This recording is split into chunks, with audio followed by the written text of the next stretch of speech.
Welcome to the Soul Tribe Podcast. The Soul Tribe Podcast was created to help you navigate through the world of spirituality, wellness, and self-development in an easy, grounded, and relatable way. We break down everything from the Akashic Records, manifesting, spirituality, and so much more. We want to help expand your boundaries and bring the spiritual world to you in a fun and easy way. Get ready to be inspired with tips, tools, and easy to digest information. Let's do this. Hey guys, this is going to be a good one. A bit of a long episode because you guys know that when we start talking to Kristos, we can't stop. But this is what we kind of left off with in the last episode with Kristos, the cliffhanger that was the alien stories that Kristos has to share with us. So this was really exciting. Lauren and I were kind of, biting our nails before we got on the call with Kristos, and it was something that we were really interested in hearing about. Because you get to take on people's view on aliens from a government worker or a whistleblower. But there's not a lot of individuals that you hear their stories of knowing that they bumped into an alien.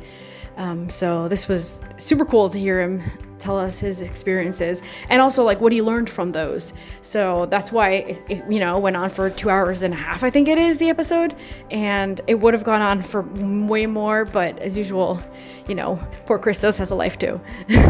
So yeah, we're going to leave all this with you guys. Enjoy the episode. And yeah, don't be scared to comment and tell us what you think, what you got from it, what how it made you feel, whatever feedback, because we're really interested to see how his stories and his experiences impacted you.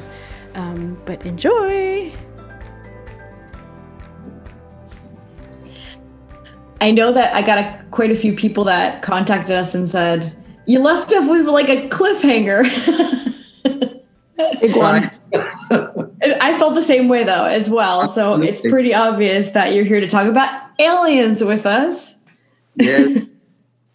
Those ones. I know that you have more than one story, but before I wanted to ask you, before you had your first experience, did you think about it, or did you already kind of have a feeling you knew it was something that existed?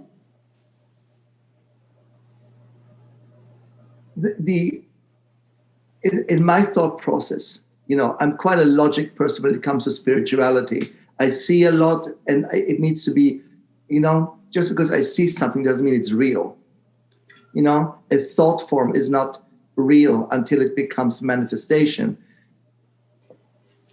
I was very smart as a kid, and I realized very quickly, just looking into the sky, we are definitely not the only consciousness in the universe that would be so arrogant in all shapes or form.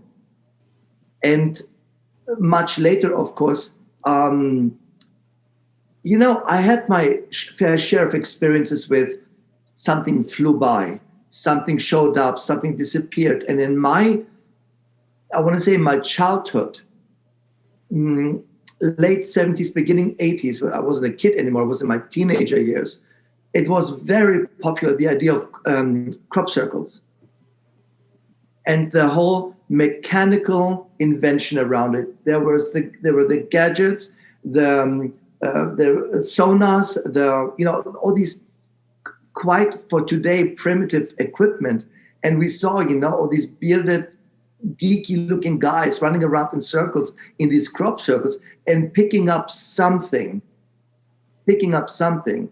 And I think from an early understanding that there is something, of course there is different planetary consciousness. Our whole civilization, by the way, is all based on we're coming from the stars. Look at, from the most primitive to the most, they're all we're coming from there.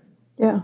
Sky, the universe is always a reference point for home, for origin, for comeback, all that stuff. And the buildings we have on this planet, all these pyramids on the sacred places and so on, they kind of resemble the idea of a memory. I believe strongly in cell memory.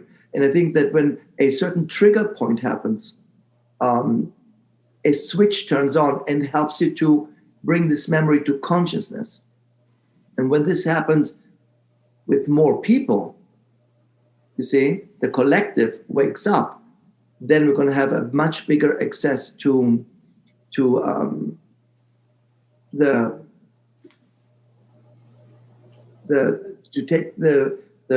logic that, of course, we can't be the only development in this world. It's impossible. It's crazy to think that, I think. It's literally arrogant, and it's literally also not logic. Yeah. And then the clay tablets, like you'll see clay tablets of, little aliens in next to the little people figures that they were drawing. So they were believing it back then as well. Oh, yeah. So, again, this is why I really like the people from Ancient Aliens, which is based on Erich von Däniken. Erich von Däniken, if people want to go into the idea of ancient alien theory and all these concepts, is a good starting point, because he started, I think, in the 60s, if I'm not mistaken, to devote his life to this concept. Of course, for him, everything is aliens, and sometimes things are spiritual, sometimes they are angelic, sometimes they are of a different spiritual, energetic nature. But for him, it's aliens, and that is not. You see? So what alien theorists often miss is the consideration that something has a spiritual nature. Because, and beyond this, of course, what Erich von Däniken did, I think, very early, he asked the right questions. So when you read his big book, which is Chariots of the Gods, and he's not saying it's aliens, he says, why is this there? Why is this depiction there? Why is there a helicopter and a submarine on the temple ceiling in Egypt? Obviously, there it is. I don't make it up. I can photograph it. Still there. Why are there landing points, Nazca lines, basically, I mean, from today's perspective, the Nazca lines are nothing but landing, arrival points, so to speak. That's the concept. Yeah. So do I believe in it? Of course I believe in it, because there's too much physical evidence. Too much physical evidence. And then we have the opposition here, which is the vastness of the universe. That means, can they really travel here, overcoming this vastness of the universe? Not in space. I will come to this point later. I also want to say, to me, it also feels like governments and certain people are trying to hold stuff back, and they're trying to push us in another direction too, to believe something. So I think that plays against all of this evidence that we have too, right?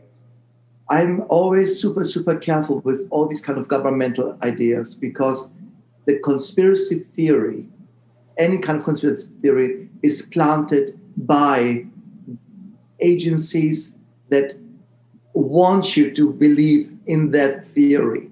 Yeah. See what I mean? Yeah. It's just the other day, just to compare how easy it is, Foster was watching The Undoing with Nicole Kidman. He's obsessed with her. So he was watching because it's this mini-series about who is the killer. Okay, who's the killer?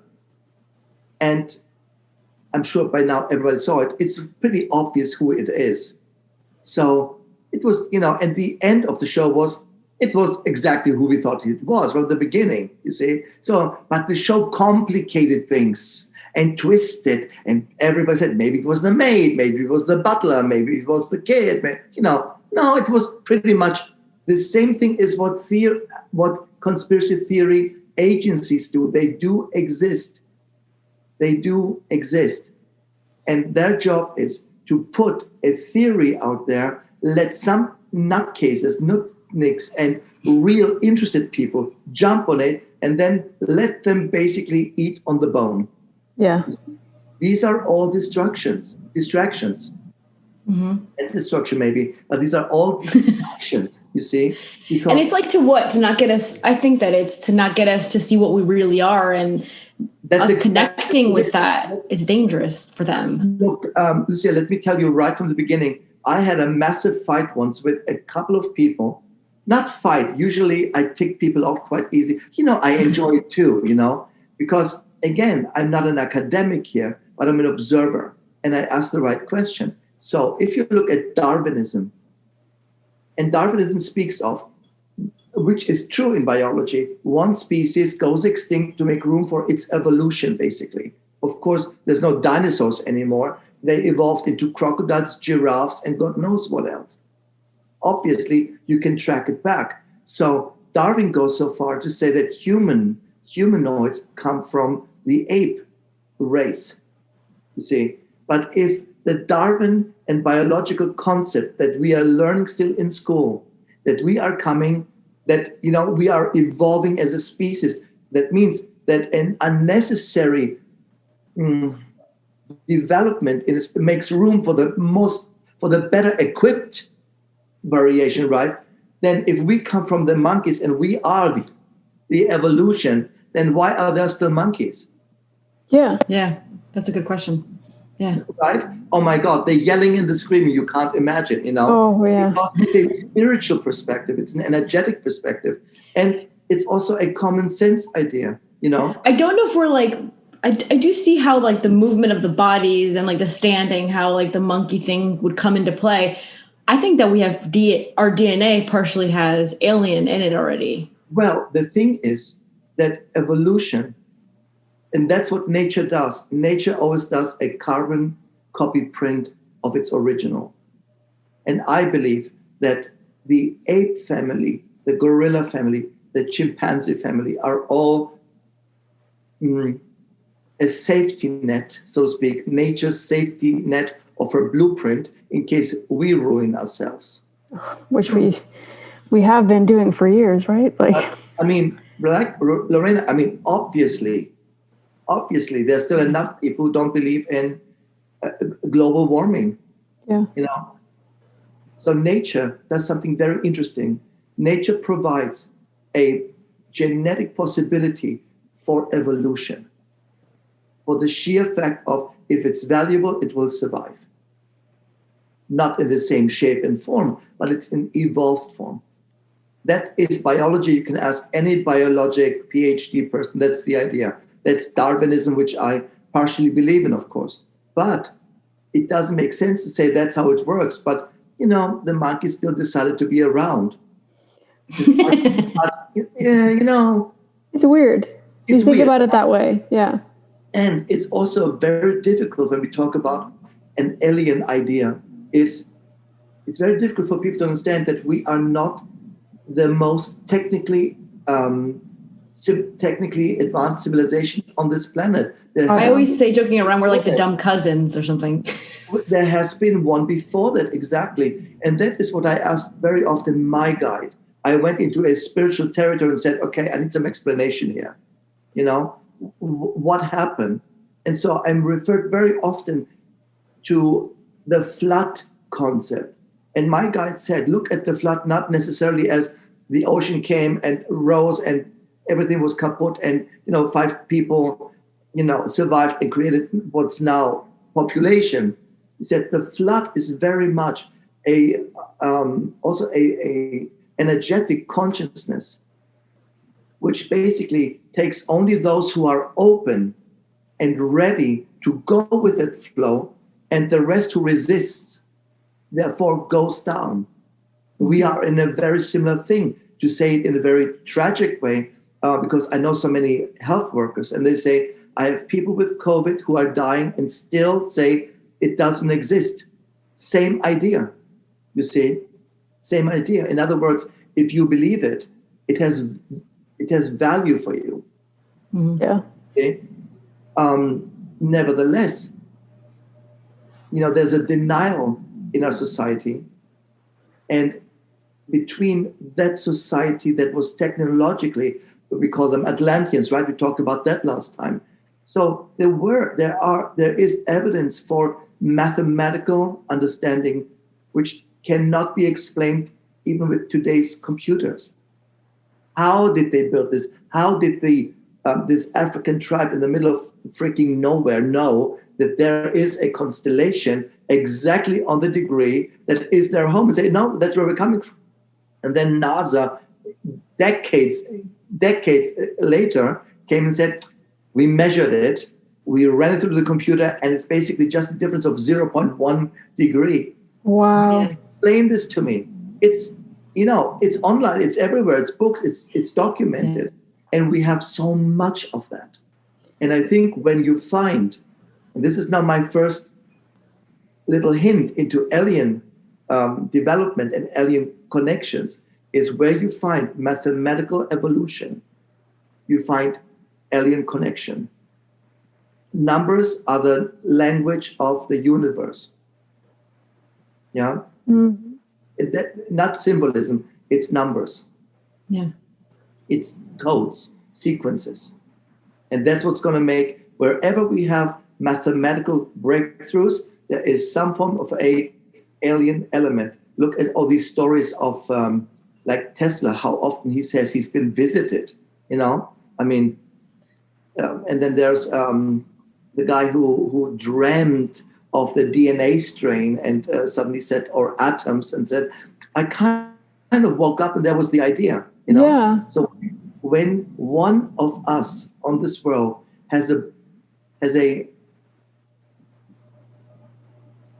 conscious breakthrough, we all follow this breakthrough. It doesn't mean we do it fast, but we all follow. So of course I said to my guide, when are they going to show up? Mm. My guide said, you're not really asking this because they're already here, already around, and they're already yeah. Absolutely, of course, you see. So there's enough evidence of this, but we cannot understand. You see, what I want to avoid is that people think there is a super advanced race on another planet, on the other side of the galaxy, who takes their ships, flies right across the universe, comes here, picks you and you, picks you up from 8 billion people, does sexual stuff with you on the plane, and flies back and says, that was exactly what I came to do. It just doesn't sit right in my mind. Yeah. Again, is it possible? Of course it's possible, but it doesn't sound right to me because still the vastness of the universe, the distances are just too large, even for advanced ships. Yeah. So the only way that I understood, and I'm going to tell you later why I came to this conclusion, because I asked somebody, is through the mastering of the time continuum. Yeah. Therefore, the Einstein-Rosen bridge, for example, that theory of a wormhole, of a curve in the time continuum, that is real. Yeah. That is real because it's a mathematical formula. Well, then, do you believe that then they're taking their ships through that wormhole to get here? For sure. How else? Like, that reminds me of the movie that Matthew McConaughey did. What was the name of it? It was really good. Interstellar. I think Interstellar had, interesting enough, a very well-researched mathematical background. That it wasn't just a sci-fi story where we say, okay, it's fantasy, because it's really not possible. But he really went to, I don't know, God knows who, and got advice about, is it mathematically possible from elements? Is it possible to do this?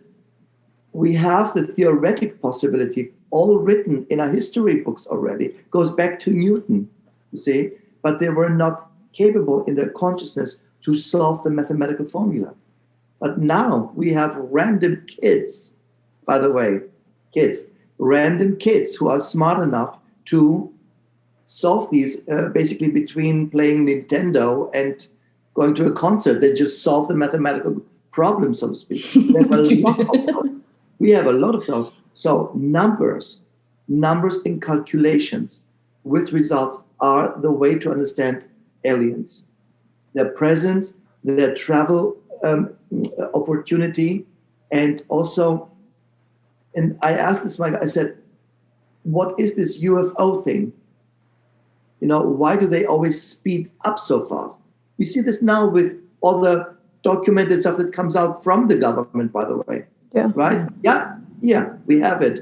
It flies around. There's the pilot. You hear it in real life and real time, and zip, it goes in.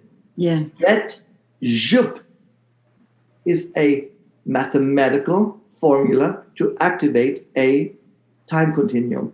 They travel through time. If that has time and space, I can't answer this, but I know that they bend time somehow. So do you think they're time Which travelers? is why they disappear so fast, kind of. So they might not be living in this time.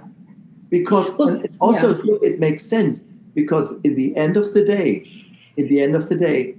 if you travel to another galaxy, right, and that takes a certain amount of time and you come back, then this is what you mentioned in the movie when they, remember in Interstellar, they go to this planet, right?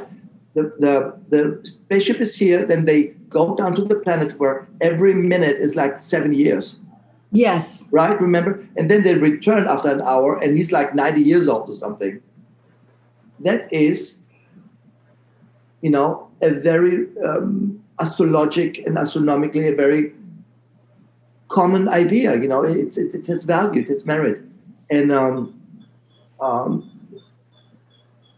the ability to the only way to understand the speed which we have recorded now in so many variations, also the speed by which these cornfield crop circles are created, is based on that concept that they can create a vacuum and travel through. So for me, aliens are not, I'm flying with my spaceship just to do sexual stuff on people, get their DNA, God knows what crap comes out, and fly back, and that was it. It is much more a time issue. Mm-hmm. That makes sense. See?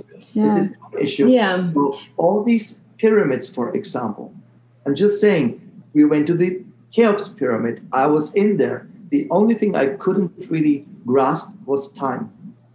Yeah. We flew an hour and we came out after 7.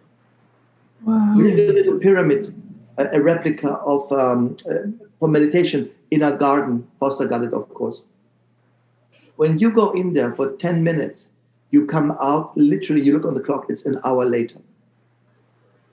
Okay? Weird. So what a pyramid energy does, in general, it bends time.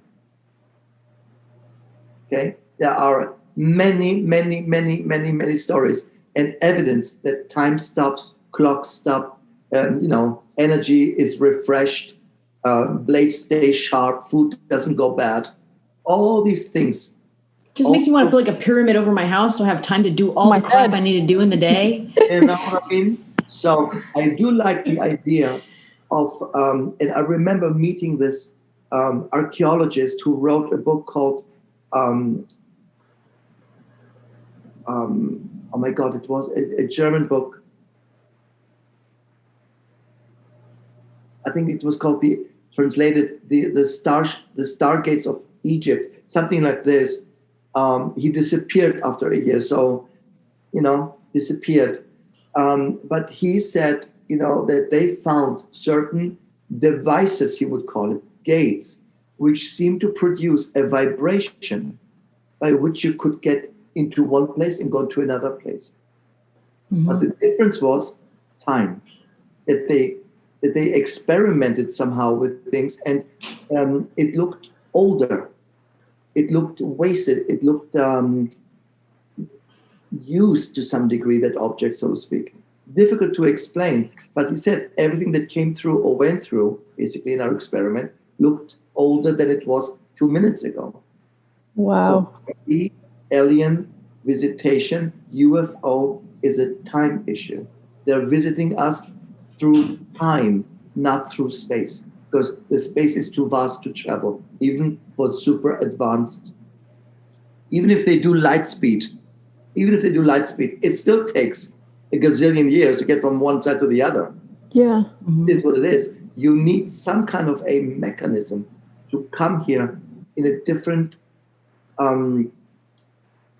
condition, I want to say.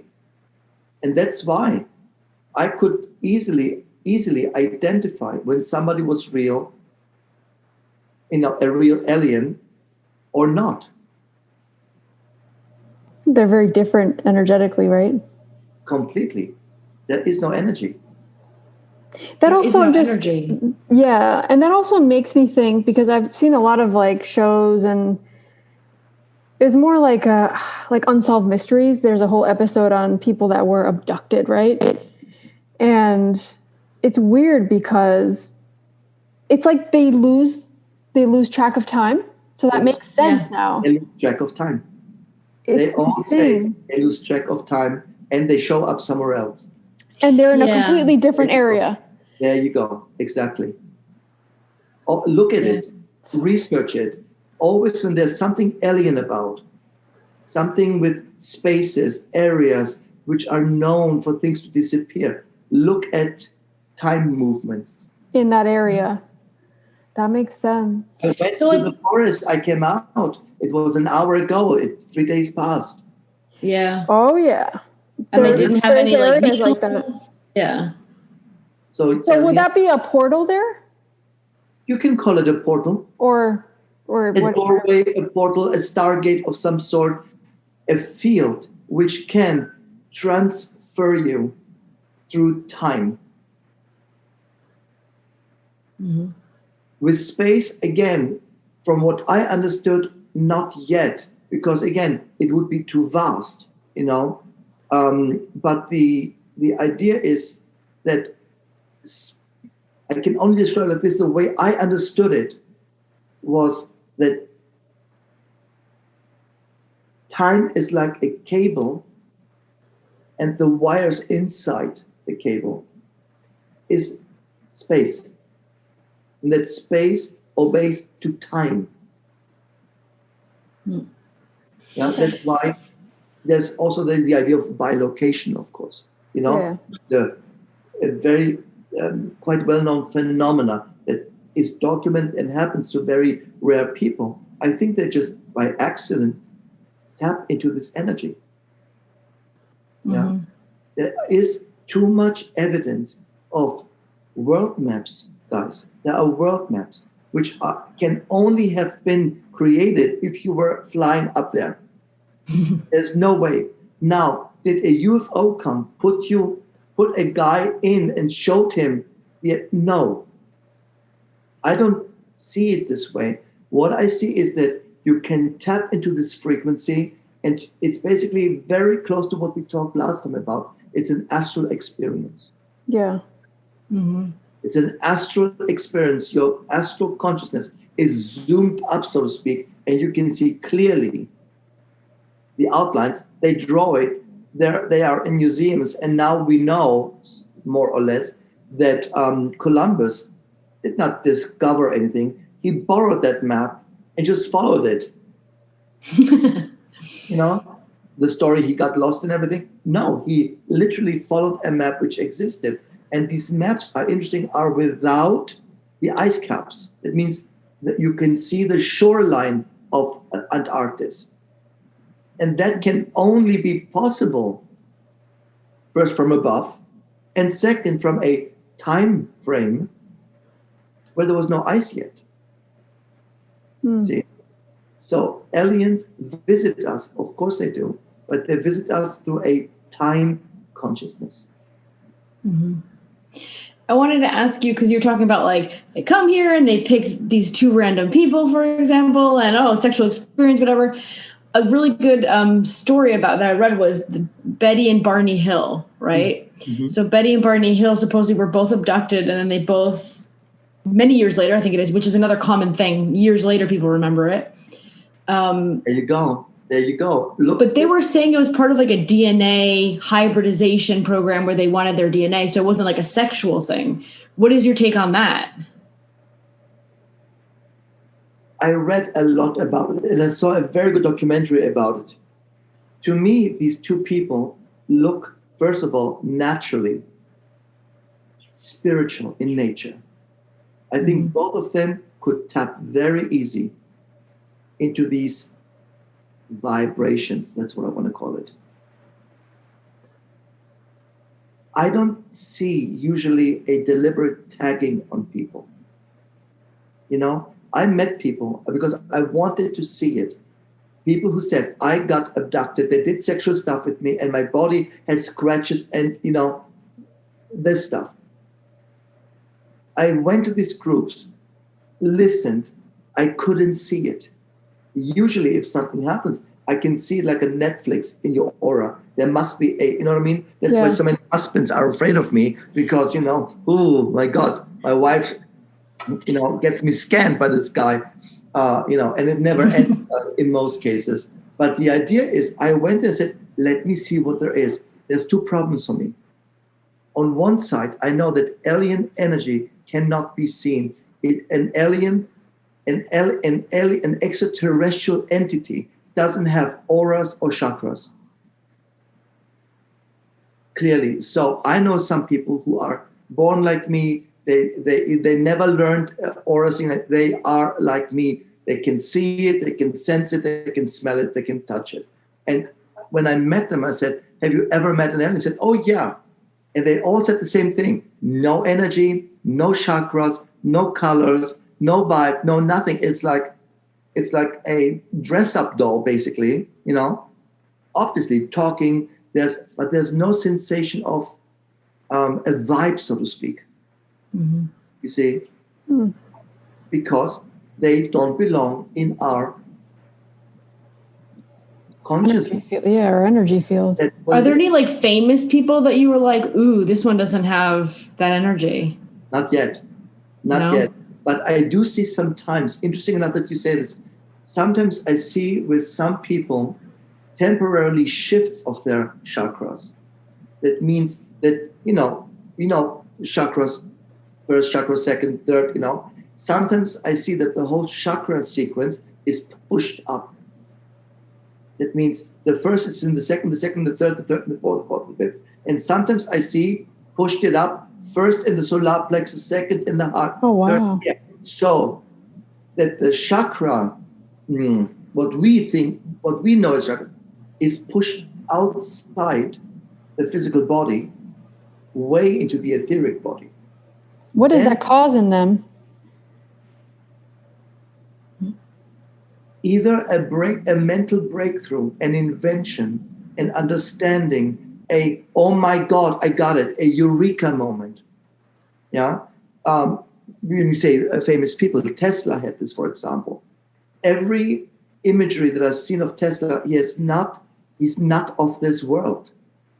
Okay, I get it. He is, but his chakra level are literally, he has the first chakra literally in his throat, and the rest is outside his energy field. Yeah. And wow. Look what he created. Yeah. Look what he created. This you can't make. You can't do it. You have to have a natural, what is the word? Predisposition to that, I guess. For it, exactly. Yeah. And so I do see this sometimes in people temporarily.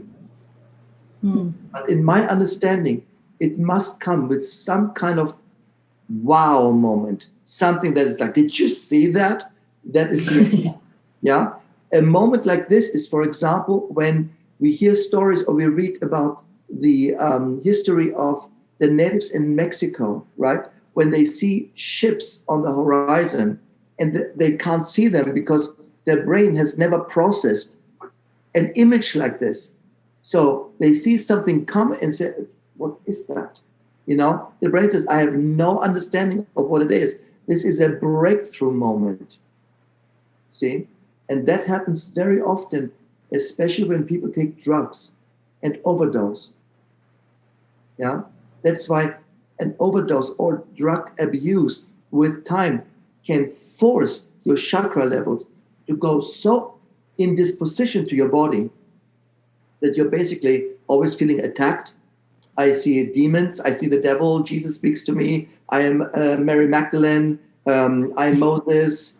Then starts because there's literally no grounding, no connection to the, it's like wiring the house different. You're opening your tap in the kitchen and your toilet is flushing. The idea, So the brain cannot follow anymore the logic energy consequence, so to speak. Yeah. Yeah. That makes sense. Yeah. And, so can you tell us like your experience? What was the first time that you had it in front of you? Like, first time of my experience I cannot say too much about it, but it was within a complete different group where something came through, a message. And this message gave us coordinates and said, if you want to meet somebody from an outer experience, the word alien didn't come up, go there. So we grabbed our cars and went there in the middle of freaking nowhere, in the middle of Germany. I must have been 17, I think, quite young. And we went. And it was when we went to this area, which is in the mountainous areas between Germany and France. This is the area. It was the most bizarre experience when you're driving in a field that I can only describe like underwater without water. Every movement became heavy. You know, it was almost like being not out of gravity, but like a roller coaster, you know, kind of the gravity, the push takes over your body. Yeah. That's what it felt. That's what it felt. And I was not alone. We were about like 8, 9 people. And in the middle of the road, in the middle of nowhere, there is this guy standing. No energy, no chakras, no aura, no light, no halo, no vital energy. And he looked like you guys. It looked normal, you know. But again, something not right about him. Okay, something not right. And he was just standing there. I mean, we're talking about the middle of a forest, basically. Was standing there, and you know, we talked, and as of course, you know, my friend said, "Where's your UFO? Where's your spaceship?" And he said, "Right above us." Was it telepathic, or was it you were actually speaking? Okay, actually speaking. Yeah, right above us. But you couldn't see it right above you. You couldn't see, you could feel it. That's what that dense energy was then. It's like going from a hot sauna into a really cold pool. That is the difference of sensation from one step to the next step. You stepped into something. You felt you're stepping into a different kind of, you know. So again, remember the concept of time. We went there. Our watches stopped. No one's watch worked. And that was the digital cycle, you know, this Seiko watches, you know, the digital. Yeah. All the batteries down. Empty, which is very common when such a field is there. So what is it, like suck the energy out of it or something? I can't tell you what it is, but again, for me, interesting is the only witness of time dies. Yeah. Yeah. So again, we're back to the time frame, and we had experiences. We talked. Some things we were allowed to talk about. Most we were not allowed to talk about. So they told you don't talk about this. Wow. Yeah. Was it scary? Did you feel any? Look, I remembered very much. You know, it was, I think, right before all these slasher movies started. You know, a group of friends goes to the cabin in the woods. You know, now every B movie, horror movies like this, but it was very much 5 friends go in the cabin in the woods, and you know, the slasher sits there. It was eerie, but at the same time, we got coordinates. I mean, what can we have to do? We drove like 6 hours or 7 hours. That was what? Wow! We drove on this thing. We drove. You know, you guys were really sure about it. We were laughing in the car and said, you know, isn't it funny if we end up at McDonald's or if we end up, you know, at Chanel? You know, we would make this fun. The coordinates were literally this is before cell phones had these maps on. You have to remember, this is with a paper in my hand. Oh, goodness. I think there's a road to the right. I mean, there was no update. The map was like from 30 years before. Yeah. So it was interesting. But again, you felt the feeling that I can compare to was being in a hyperbaric chamber. Oh, wow. That's how it felt. That's how it felt, you know? And you feel, you know, your ears are popping and everything, and that's how it felt. And the exchange was very, very much comforting. Don't be afraid. And again, my friend said, you know, where's the UFO? He said, it's within the time frame. And I remembered this much, much later.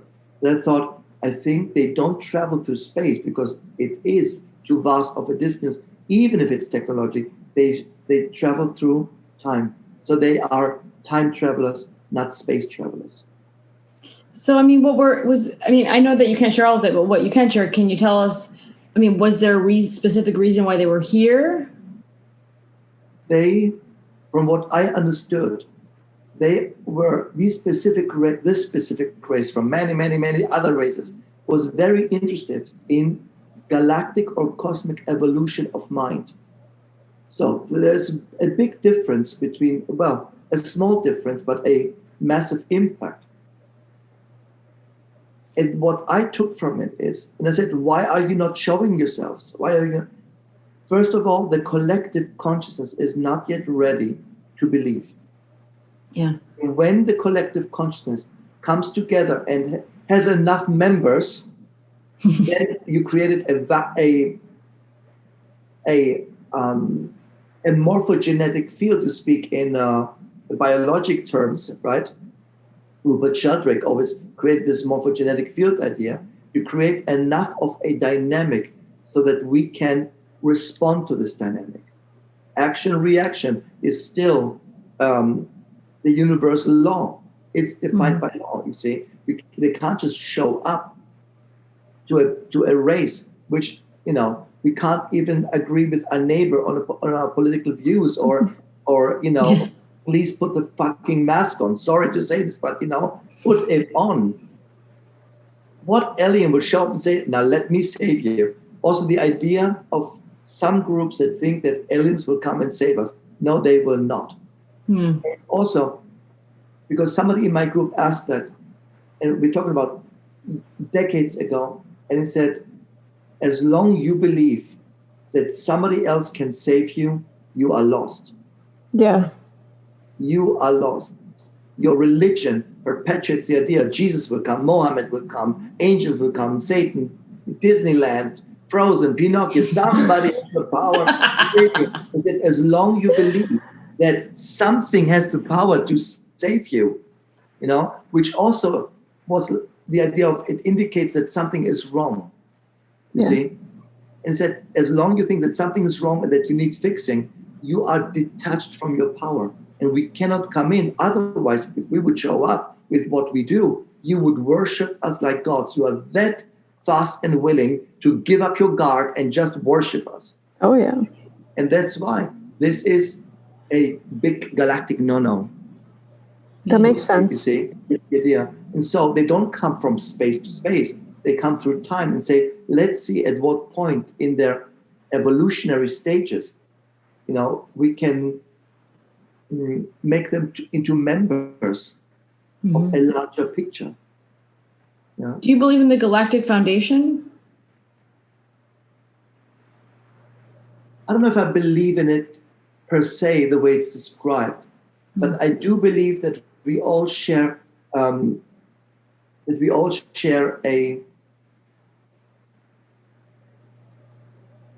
for me the concept of the collective unconscious is not just planetary here, Earth. It is universal. And I think when this consciousness evolves and goes on a higher state, I think then we can definitely talk about a form of a union to some degree. You know, there are already terms like this, white brotherhood, brotherhood of light. You know, all these things are already precursors to this concept of understanding that higher beings come together in a group dynamic, ascended masters. It's the same idea, you see. It's based on the concept of that those beings, and that's where I wanted to say, and that's what I understood from this conversation, And one, I only had these two, one here and one when I came the first time to US. And all I understood is the big difference between your race and my race is that we think infinite and you think in finite elements. Oh, wow.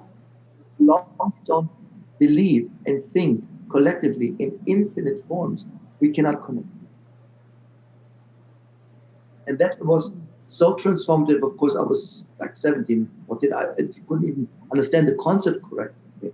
But in my second visit, it came up again. My second introduction to this kind of energy, which was, again, just a few years later when I got my graduation gift to come to US, and I ended up in a diner.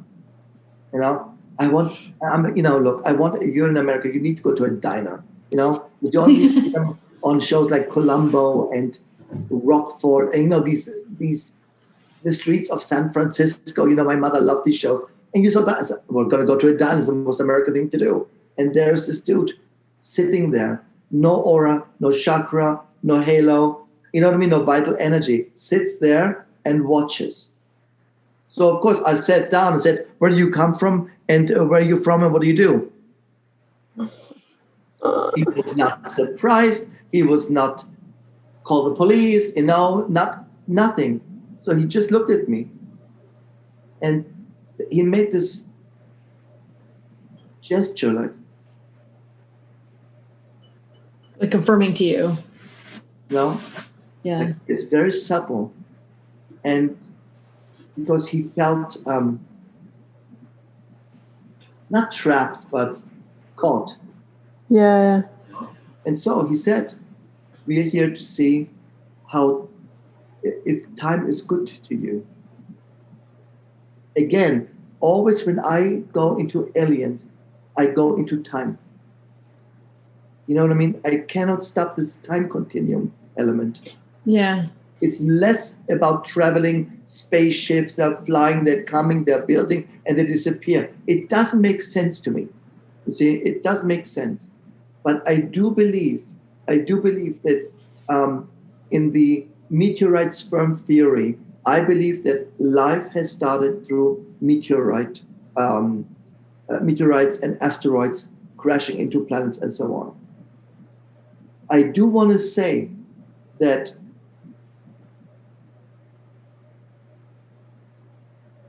a galactic race which is capable of infinite thinking, just, you know, in other words, doesn't accept a limit because realizes everything is limitless.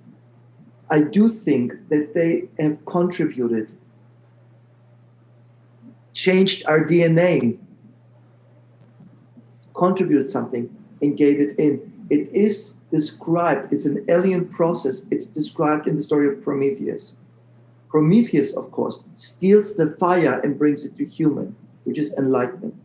Lucifer, in the earliest form, does exactly the same thing. Prometheus is formed after Lucifer, somebody who steals the fire and brings it to the earth. So the concept is here for me, from a spiritual perspective, that when a evolution took place in some galaxy, and they realized we can travel through time to certain stages of evolution on other planets, we can give them something. And when I saw, I think funny enough, I think it's called Prometheus. It's that Ridley Scott movie, which is, if I'm not mistaken, correct me, where this beginning sequence is an alien, a ship comes to Earth, early stages of Earth, he dissolves his body, he drinks something, dissolves, and all his molecules go into the water. And then it shows the evolution of humanity. I have to say, when I looked at this sequence, I thought, yeah, that makes sense. So there is always, and that's what I understood the second time. When I asked the second time, this visitor, as I want to call him, said, we are always contributing to consciousness. Nothing is more valuable than opening the consciousness. In other words, it was a lot about unlocking the brain, basically. Mm-hmm. You know, Yeah. Yeah. And I said, why can I see you? Or can I see who you are and not this person? It is because you already are born with the ability to see beyond your limits. You see, for you, it's normal. I didn't have to meditate myself into this state. I don't even know how it is not be in this state. Right. So you see, so to me, that was an easy access into this frequency. And it said you will contribute in other words, every spiritual person in this world contributes to one goal, to create an infinite thinking society. Mm-hmm. That's all it's about. The moment we stop thinking, and that's doable and that's not, it's not evolving. The moment we think, I think it's all possible. That is the collectiveness. So if everybody on this planet everybody for 5 minutes would say, yes, everything is possible, everything is accessible, everything is infinite and in constant development, and grasp this, we would be basically surrounded,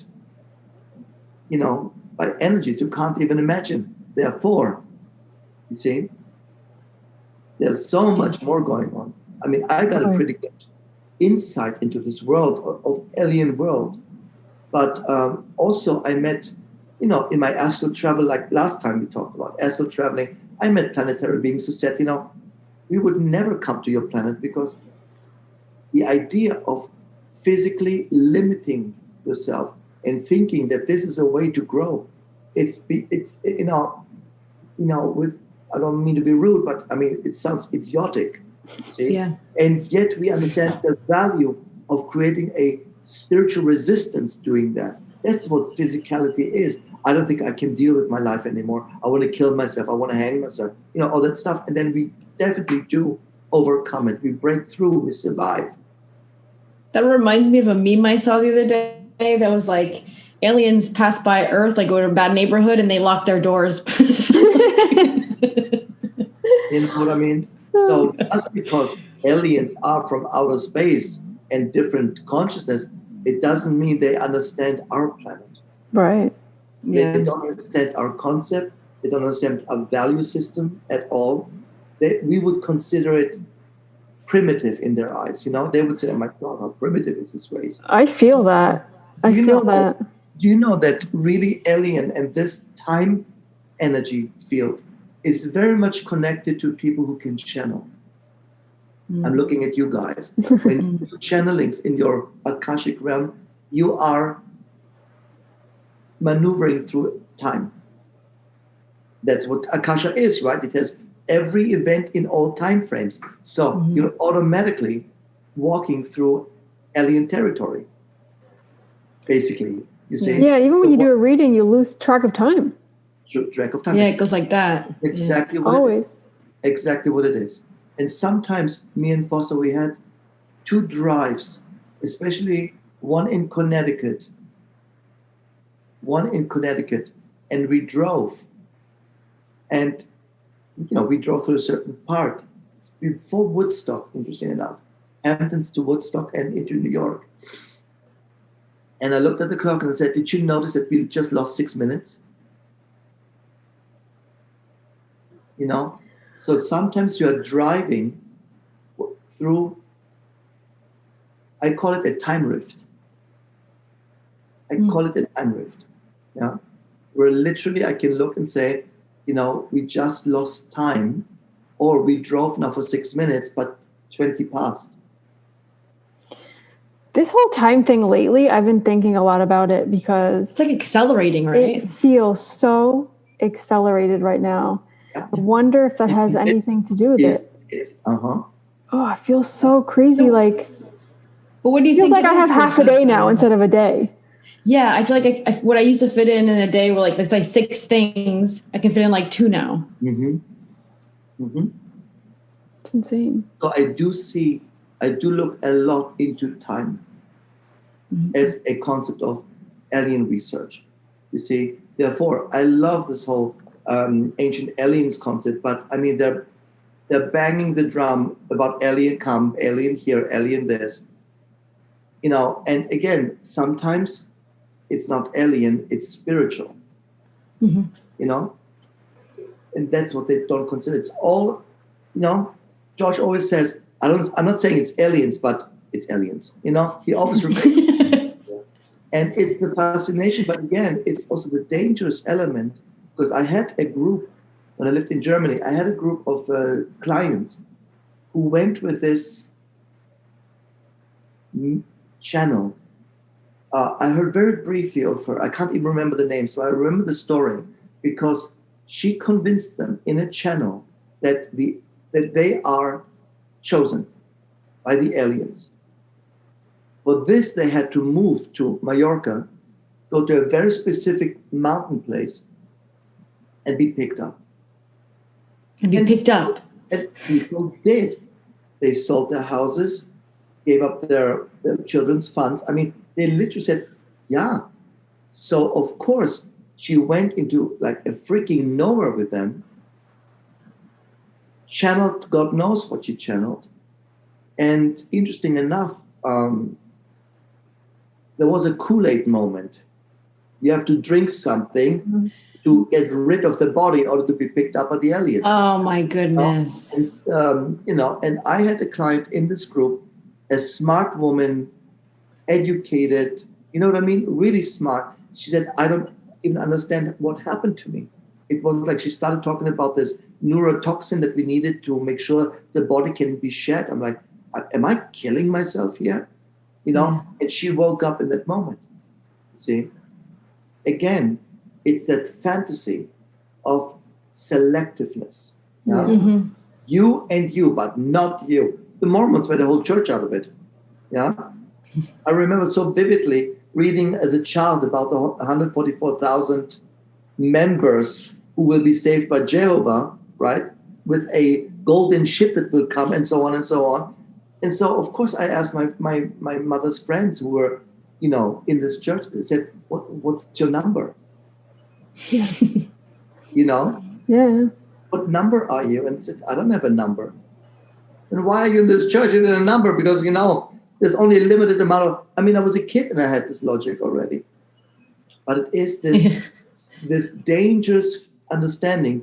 The aliens have put what you said, Lucia, and I want to tap a little bit. And everybody who listens to this, please be logic, have common sense.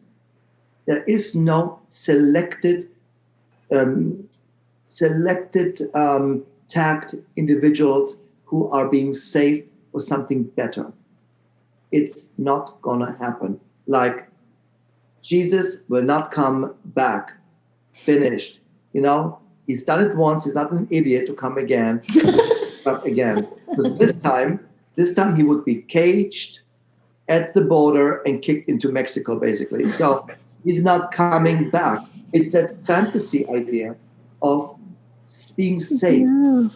And they have something that we can benefit from. That means we don't need to do the work anymore. And that's what I understood in my understanding. No one's going to take off the work. Oh, gosh. You cannot take a planet and evolve it from here to here. That is the dangerous element that I understood with the years ago they talked about it. We are skipping the fourth dimension, we go in the fifth. Not unless you die.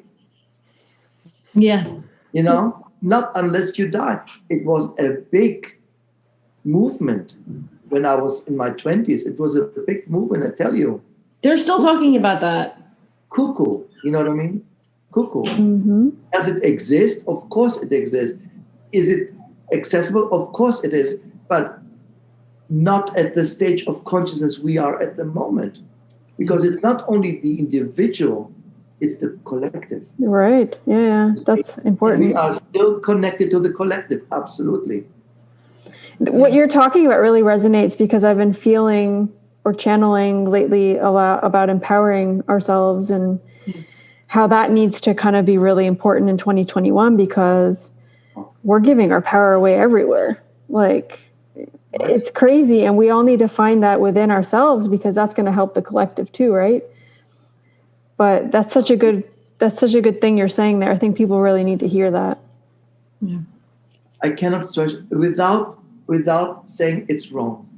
But again, in my time, in my time when I was in my 20s, right? The 80s, it was really popular the channeling aliens, the mediums. I remember this lady Jasmine, who was running around.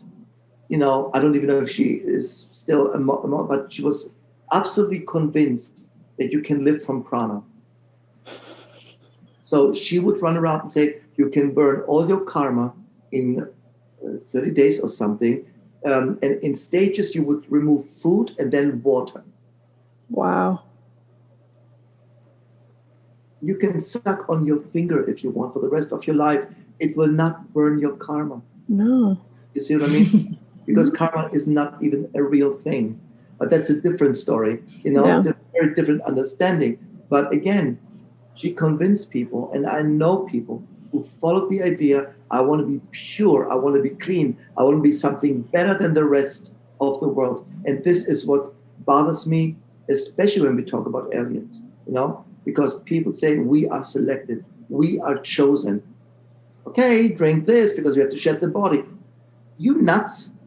But people are so desperate to be special, you see, among 8 billion people. Now there is one, you see.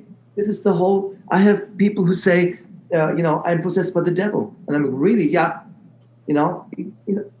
why you from 8 billion people? Let's assume the devil exists. He says, there is one. You see what I mean? This has nothing to do with, and this is ego. That's ego, yeah. Ego. 100. I want to be special. I want to be unique. I'm also bored in my life. And I say to people, go and help homeless people.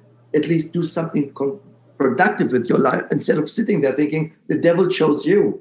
Yeah. Mm-hmm. I mean, crazy. I feel like there's a lot of people out there. They're like, I've been chosen to do this, or I'm the selected one. I see that in the spiritual world. And I do understand because we all come with a purpose in our soul. Yeah. And we come with a purpose from the beginning. And that is totally legit. You know that better than anybody. Absolutely. But when you get into an environment where, it's really a sign of our times that we have all these Netflix shows about cults at this point. There's this Nexium story, which, it happened right in LA, right in front of our nose, basically. And I knew what was going on in this. We have Scientology, we have, all these belief systems. If you follow what we say, you're going to be selected. Yeah. And what is the selection? The teacher, the guru, just has sex with you.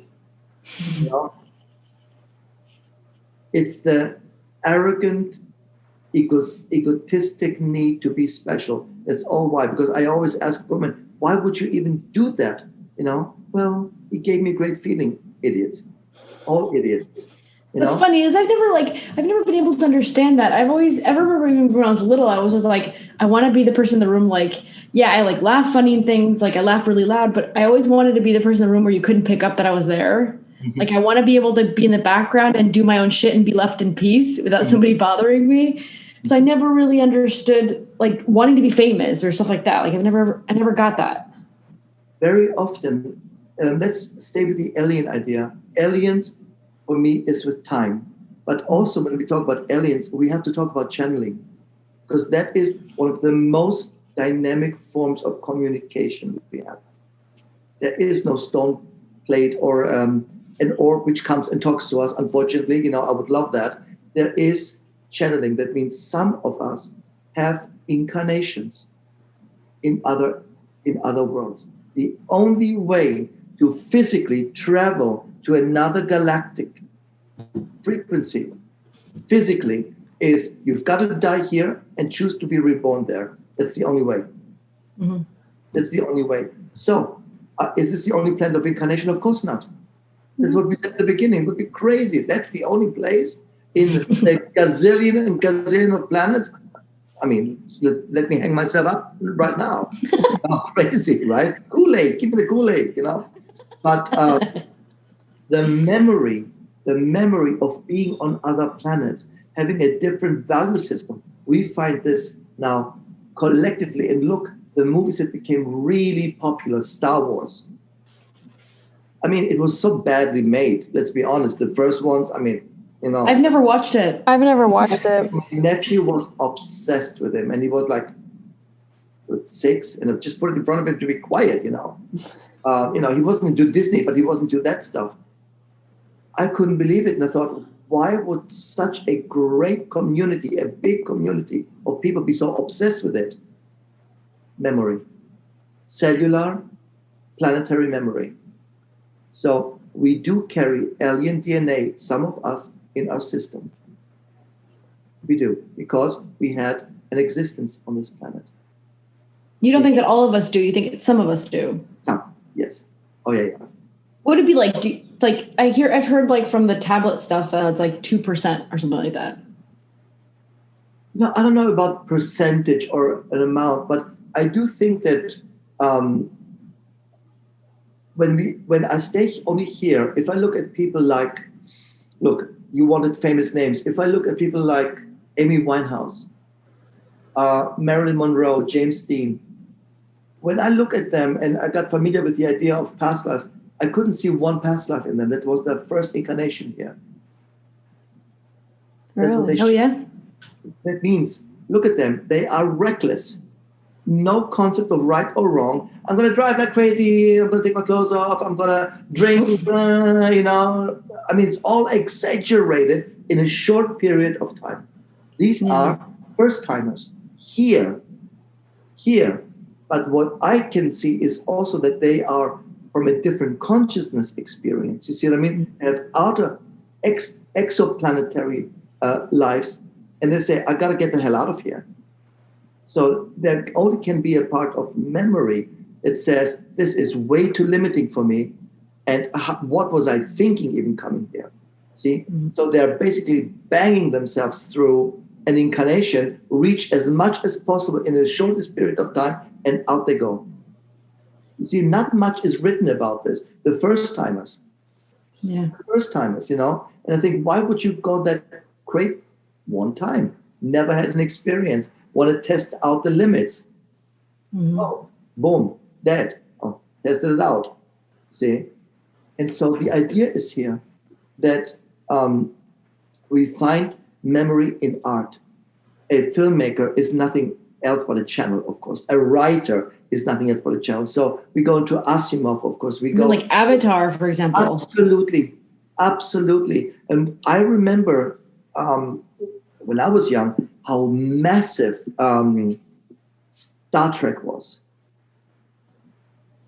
The whole concept. And years later, somebody said that that Star Trek was based on a channel in Sacramento or something, that the wife of Steve Roddenberry was totally into channels. She would run from one to the other, apparently, and really liked the atmosphere. And that she ended up in a group or in a setting where one person would channel a extraterrestrial. And she said, Gene, you've got to come and listen to this. So she schlepped in there and thought, what the hell am I doing here? It's a very funny story that I heard twice now, independently from people. So I do believe that when it comes from two different sources. And he listened to this channel, and this alien says, we don't work for value of money. We work as a collective. We don't get this. We don't get that. And out of this channel came Star Trek. Oh, wow. Okay. And you would be surprised how many very good people consult on these shows. Oh, I would imagine. They consult on these shows. Of course, in their capacity as teachers or as readers, But if somebody makes ever a show about Akasha, that should consult you and say, can you give us an insight? What does it look like? What can we do?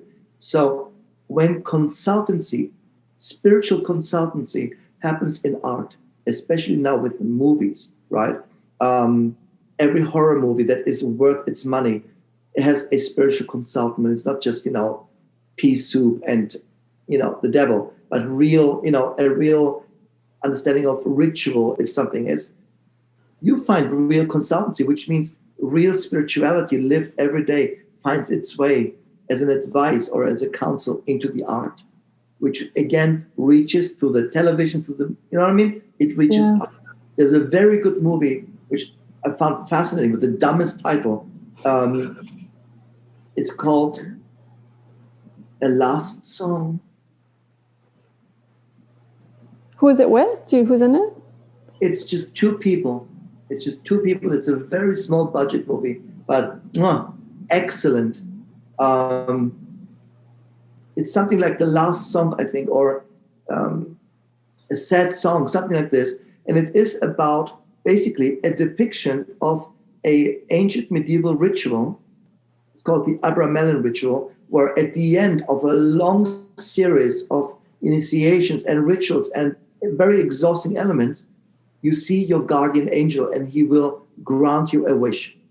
The whole thing is based on Abramelin the Mage, which is an old manuscript about these rituals. And this woman and this dude do this for a certain purpose. I looked at it and thought, whoever consulted on that, right? It's not one-to-one, but holy crap, they went real with these things. So again, you see, we find unconsciously advice and counsel and experience in modern art.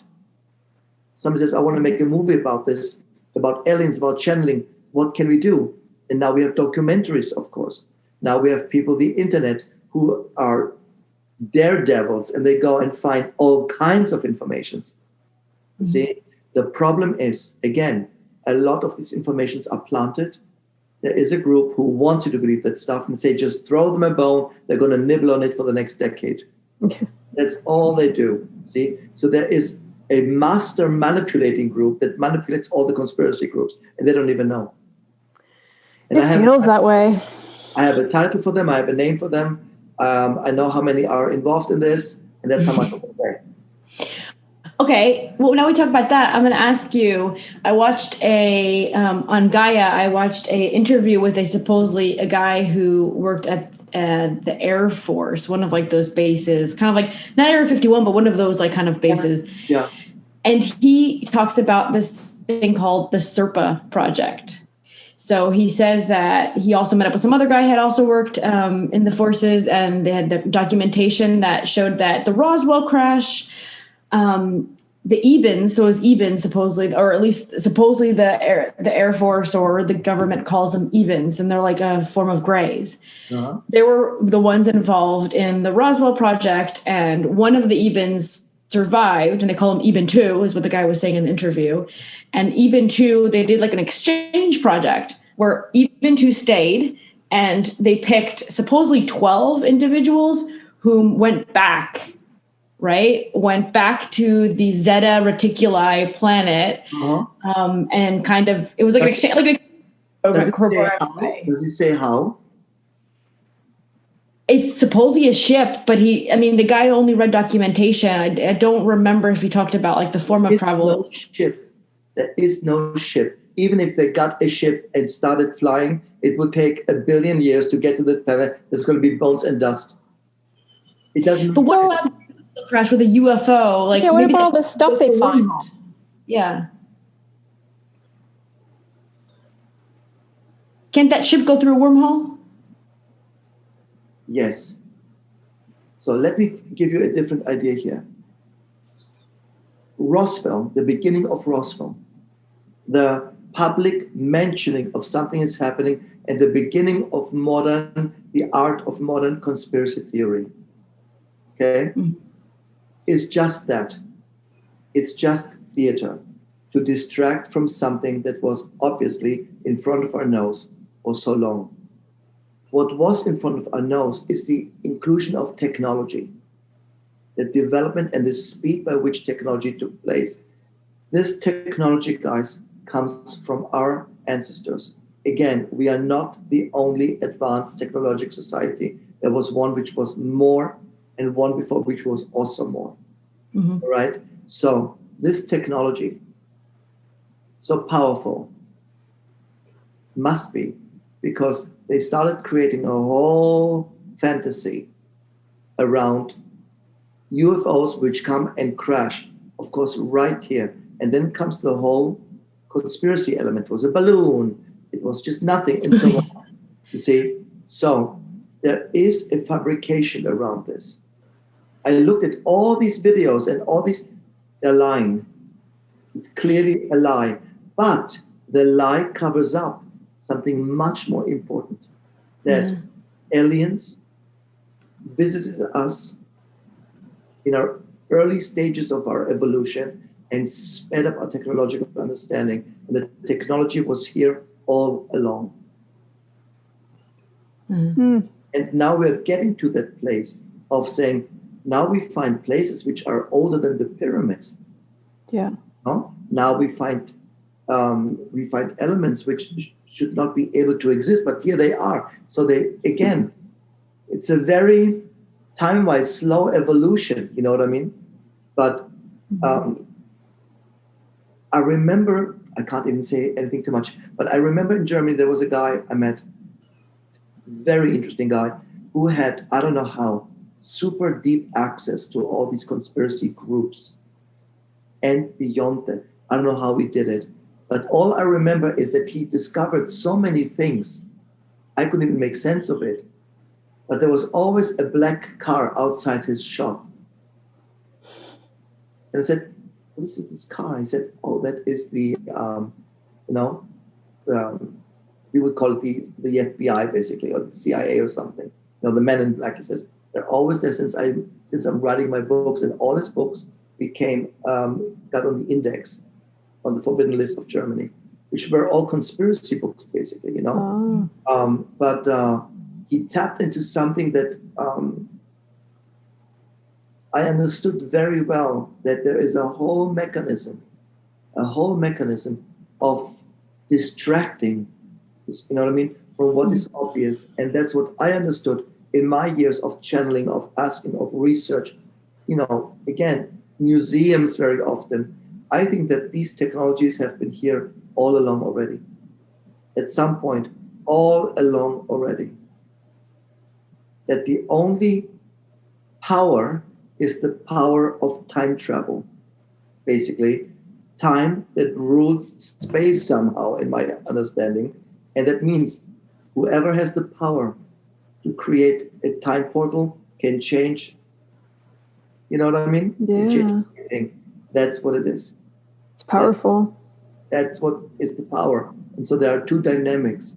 One that tries to keep this under wraps as much as possible for good reason, and others who are onto something but think it's alien that crashes and this that crashes. I mean, there's never real receipts about these concepts. It's never a real receipt. Then we have the guy who is in Area 52. Yeah, what about Bob Lazar? Actually, so Bob, for example. Now, Bob is interesting because Bob had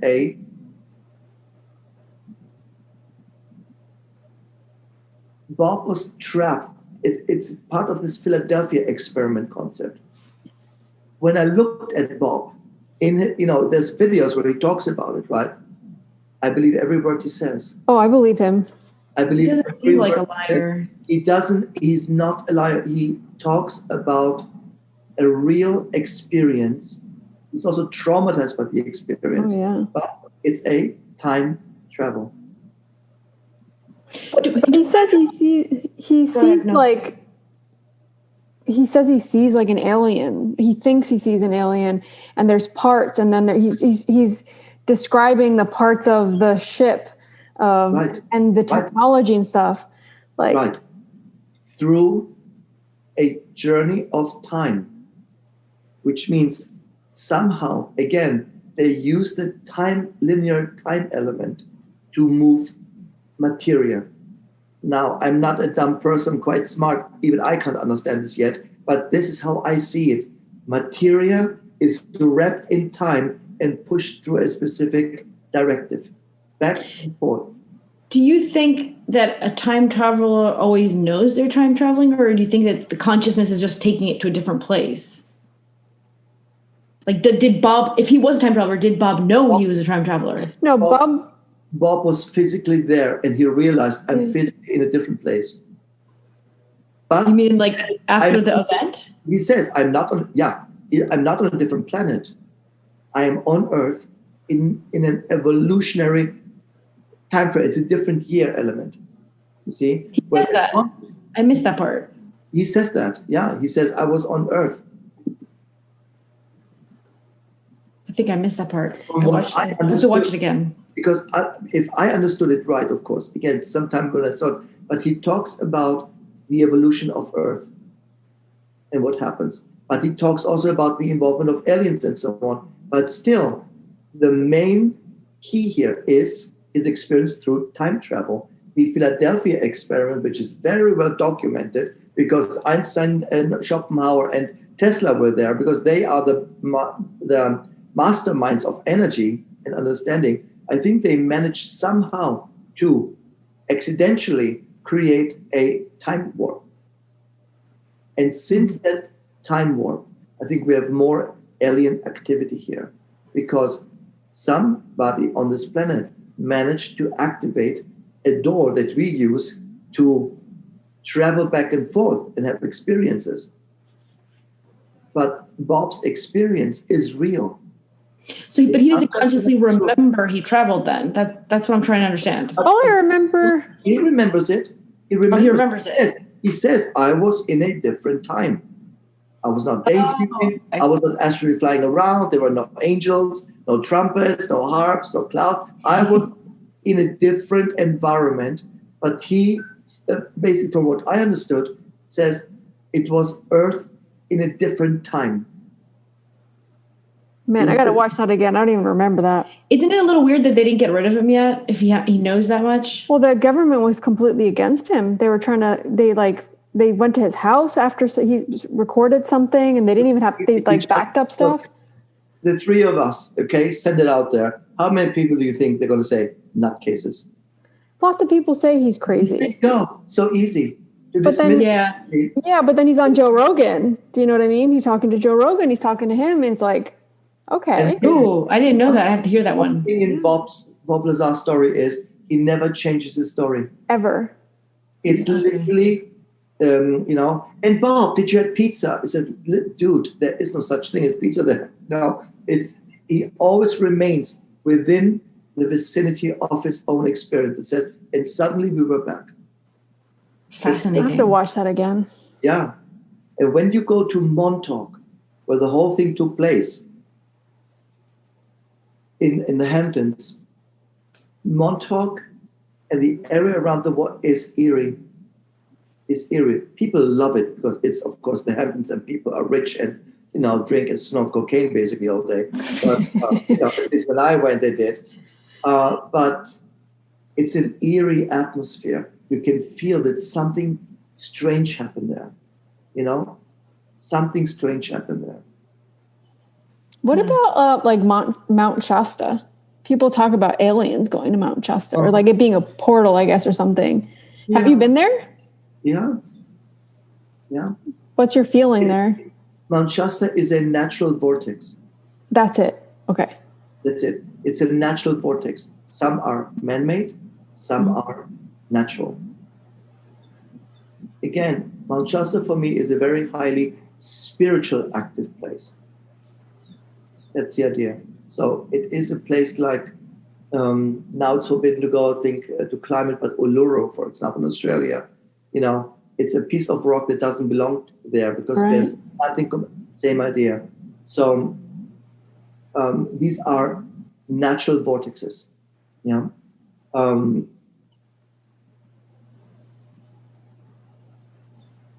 When I went there, I don't want to say I was disappointed because I heard all these stories, but I was quite open.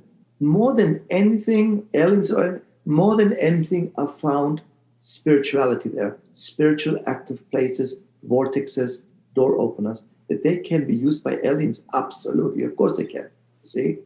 Between spiritual energy and time energy is just a fraction of a comma, basically. And I'm sure they can use that. So something is going in and out.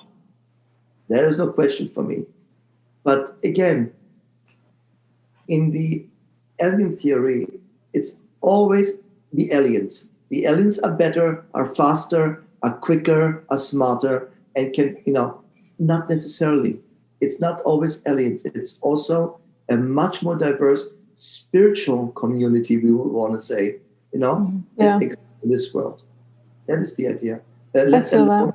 The thought forms that everybody thinks every day, you know. I mean, there's a much more complex experience of consciousness. But the alien, again, and a real alien experience, you will realize that you can feel nothing. You can feel nothing. That's why. Go back and think about that. Yeah, you know, these abductees, I thought, I can't see it.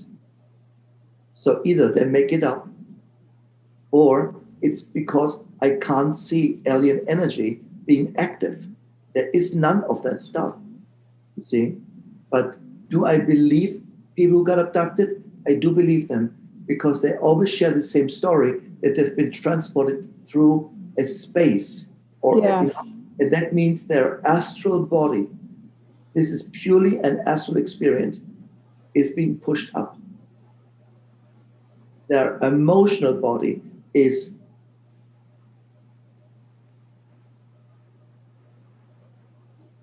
experimented on. Yeah, it's something we've at least felt. I've felt with some of these quote unquote aliens. I don't know how to call them. I kind of hate that word. Mm-hmm. Is that emotional sense? Like, we are very emotional beings, humans, right? Where I don't feel that as something they experience, right? And you can feel it very clear. You don't need to see anything. You don't need to be sensitive. You can sense literally nothing. No emotion, nothing. It's almost like static. It's like static energy.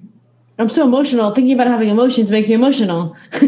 Yeah, you know, absolutely. So you can definitely feel the difference to it. Weird. You know, and I've seen this also in two cases, very independent from each other, different time periods, where a channel went so deep into a cosmic communication that for a good 2-3 days, I could not see any aura, chakras, or, you know, and the biggest thing was no sense of time. All she could do was sleep for 3 days. You know, morning, noon, night, lunch, breakfast, nothing was important. She was completely out of it. And that, I believe, was real. Yeah. That, I believe, was real. Yeah. The whole time thing, going back to that, it's such a human thing, right? We have 24 hours in a day, Right. like 7 days a week, like. And aliens would see time only as finite or infinite. Yeah. You know, and the evolution of a species is important. The importance in this evolution is defined by the ability to see things from an unlimited point. I love that. That is the idea, and that is when we have cosmic access and galactic access, and beyond that, of course. Would that break then that perception and that control of time then? Us all opening up to that infiniteness? Of course, imagine you are in a Star Trek with warp energy, and still, right? Captain Kirk says, "How long, Mr. Zulu, will it take us to get from here to there?" Just 7 days, right? They still have to travel in light speed 7 days, so to speak, to get from A to B. Mm-hmm. A journey which would take 500 years, 5,000 years normally, so to speak. In other words, the moment that we can, and we did already experience. Remember the plane, the Concorde? Mm-hmm. 3 hours in New York. People are like, crazy, what? Right? You know, our ancestors came on a dumpy ship basically from Europe for like 6 months and drank like seawater, rain basically from a barrel or something to survive. And suddenly in 3 hours. I mean, I just took a flight from Madrid to Uruguay for 11 hours and 52 minutes, just that flight, 17 hours in total. I was like, what? This is bullshit. I have to be flying for 17 hours to get to South America? And we soon are getting a different time experience when I call it stratospheric traveling happens, which means you take a plane It goes like a rocket up, and you are basically in Argentina or in Uruguay within half an hour. That's amazing. That sounds amazing. I just Sign me want to up. close my eyes and go there. Absolutely. So this is something that I said already a gazillion years ago. This will come.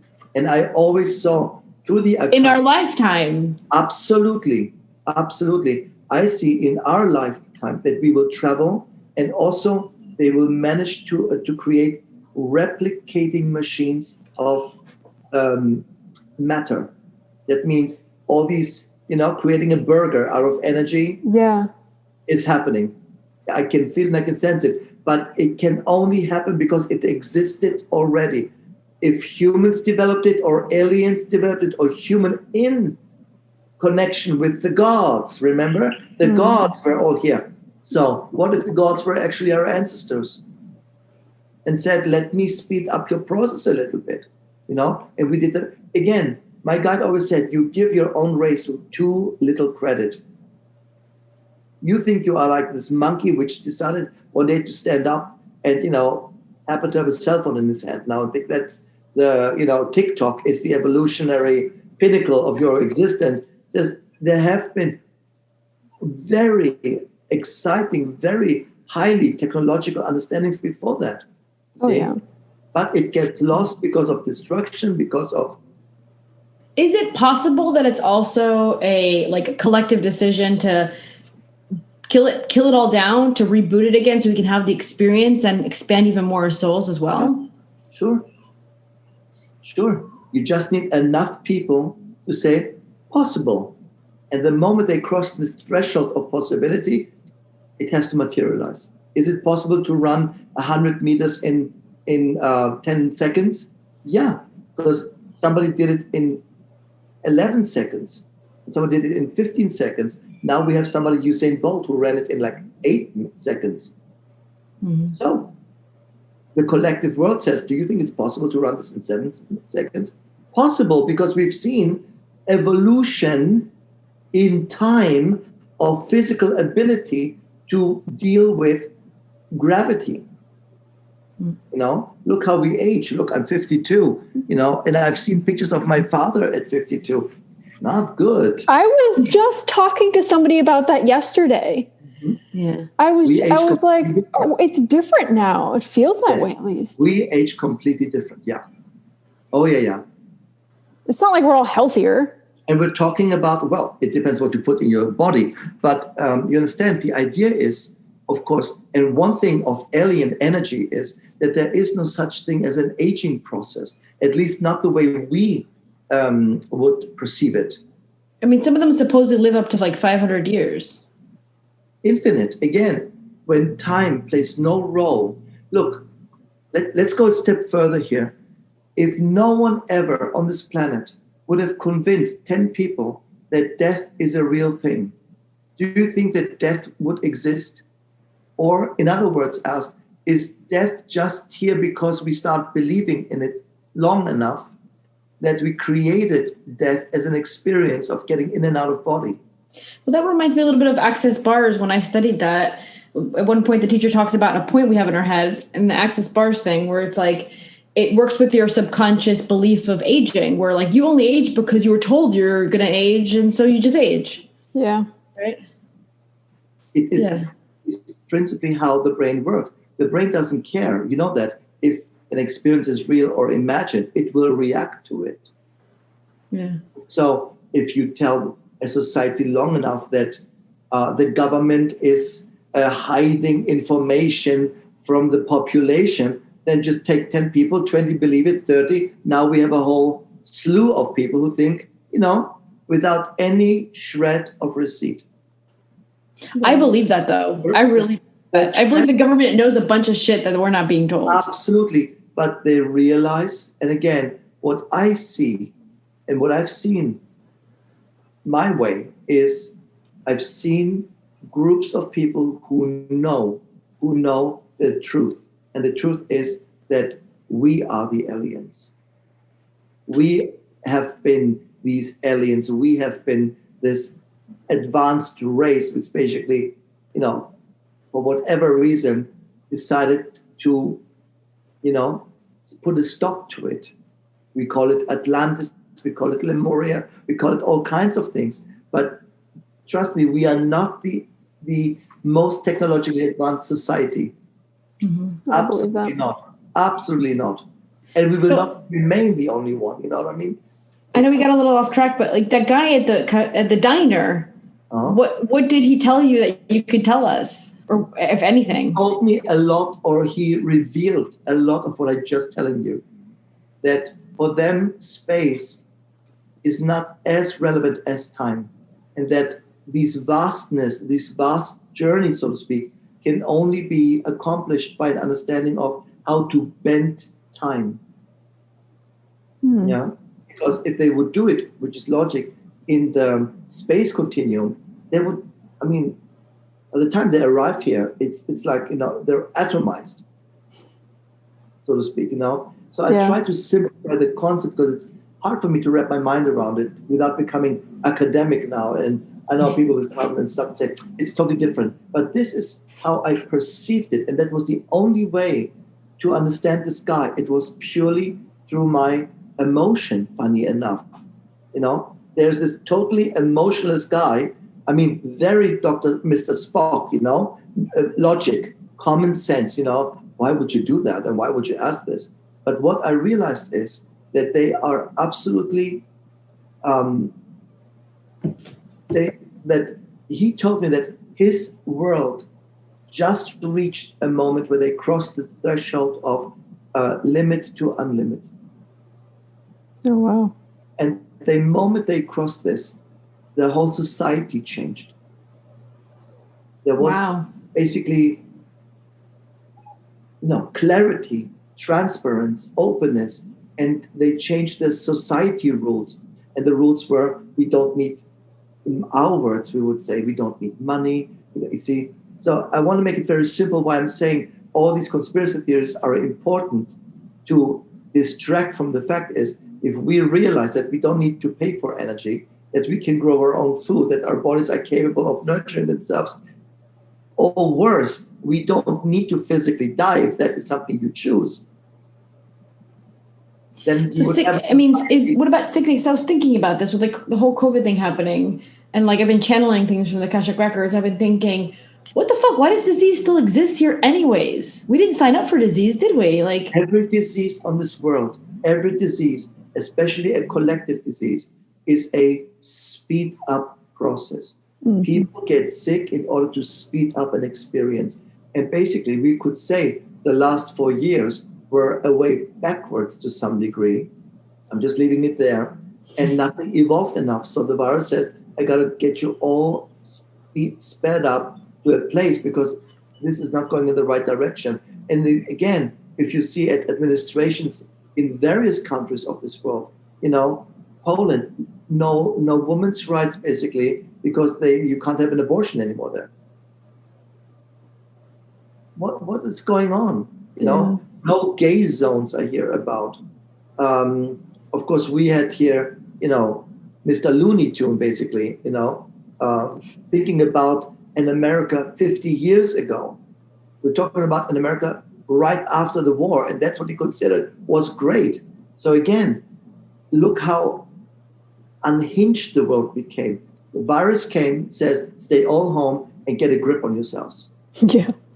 Basically, get a grip on yourselves. Yeah, the Akashic Record said, go home and go in, kind of. Absolutely. And I said to people, I felt so much gratitude for this virus because it stopped this crazy, almost 22 decades of traveling and traveling and traveling and traveling. And I thought, I'm losing myself. You know what I mean? It became this routine, basically.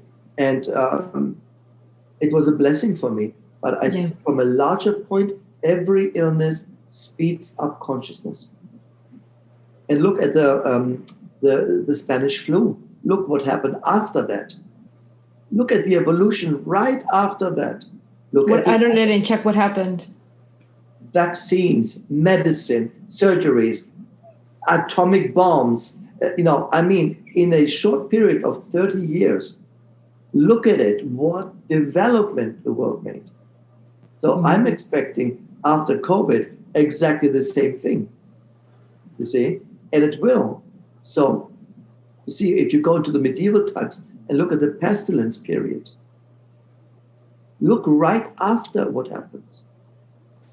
So whenever we have in history really detrimental situations, illness, massive wars, of course, where you go to the limit of self-destruction, look what happens at time of blossoming. You see? And on the 21st of this month, Saturn finally moves into Aquarius. Yeah. Yeah, and look at the details of that element. Always life-changing, ready or not. Ready or not, you see? And the world says either you make the jump or you don't make the jump. That's what it is. Still, I read just yesterday that COVID has a survival rate of 98%. I'm just saying. Yeah. I'm just saying, and the only thing that to say is wear your mask and wash your hands with soap. Really, dude, that is the, you know what I mean? I get it. Such a weird time. It's a weird time, but it makes a lot of sense for me. Spiritually speaking, yes. It is definitely a preparation for something greater to happen. And it has to go with a collective consciousness. Yeah. We have to start really, for me, it started when a lot of the Me Too movement started. Yeah. There was courage, and people came out and said, it's 30 years ago, but that's what happened to me. And there was a consequence to it. You can't just go and say, well, what happened 30 years ago. Oh, no, you're still responsible for it. And as a collective, we started questioning our values, and how normal it was. I mean, look, go to Argentina, and I remember my first workshops in Argentina, macho guys who not even good looking, but macho guys with a wife, their 3 children, adult, meanwhile, his former lover with a new baby, and his new lover with the baby. And that was full in our workshops. And I said, you can't do this. And they would look at me and say, no. I mean, I remember Lorena and I remember it so vividly, we did college here, like we studied here. We did college here in Uruguay, which is next door to Argentina. And you would see a construction site and you would actively, as a woman, cross the road because you're preparing for the amount of stuff those men were going to scream at you. And it was every time. And what else did you learn? That's what you have to do, my dear. You're a woman. That's what women do. You cross the street. You see? Yeah. I think a great deal of that has changed. And I always said the new decade will be a decade of the matriarchy. The feminists returning in power, and this new administration will have a ton of women. I hope they give Pete Buttigieg a good position, because that would be in my lifetime as a gay man. That was already mind-blowing that the guy even ran and was so, you know what I mean? You see, that is for me the most alien energy. It's not some guy from space. That is a very alien moment, you see. That there's a transformation of thought. Again, aliens and cosmic helpers are very, very similar. Very similar. But just because a being is from outer space or outer galaxy, it doesn't mean it's familiar with what is going on this planet. Very often, the ones that I met, they said, and the guy in the diner, he said, I don't get it. I don't get it. Look around how you treat each other. Look around how you treat each other. That was like, it doesn't make sense. What's wrong? And what he hinted on was, look how they treated women. Look how rude this other woman was. Look, the guy is complaining about his runny eggs the 4th time. The other one is complaining because he didn't get the car. Look at this. It says, look at this. Of course you need help. But not by, let's come and build a better society because you are screwing it up. Rather, let's inspire you. Let's motivate you. That's the idea. And therefore, aliens and cosmic helpers, as I call them, very often are connected to readers, magicians, witches, healers, and inventors. So the Elon Musk, what a complicated person Elon Musk is from what I hear. Yeah. Not that I know him, but look at him. Look at him. Steve Jobs had a vision. Einstein, don't need to talk about Tesla. Of course, there are really people out there who change the definite perception of how we see the world and the universe. Every day now, BBC sends me a little text, a new discovery about galaxy, a new discovery about the third planet here. Every day something happens. We become, we're crossing this definite idea. Yeah. And still we have 4 million people out here who believe that the earth is flat. Yeah. The earth, and they get very angry about it, though. And the only reason is they don't want to be part of the collective. We want to be special, and so we're going to believe in something so ridiculous, but at least we're not part of the collective. So everything that is very individualized, unlogic, the receipts are there, dudes. I mean, the sun is round, Venus, Mercury round, Mars, everywhere, but we are a flat disk. Yeah. I mean, come on. See? But again, one started the story, another one picks up, 10 say, 4 million later, we are the special ones because we figured it out.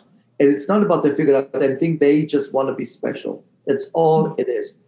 Nothing else, you see? Nothing else. Yeah. So again, in the end of the day, consciousness and awareness is a very powerful tool, isn't it?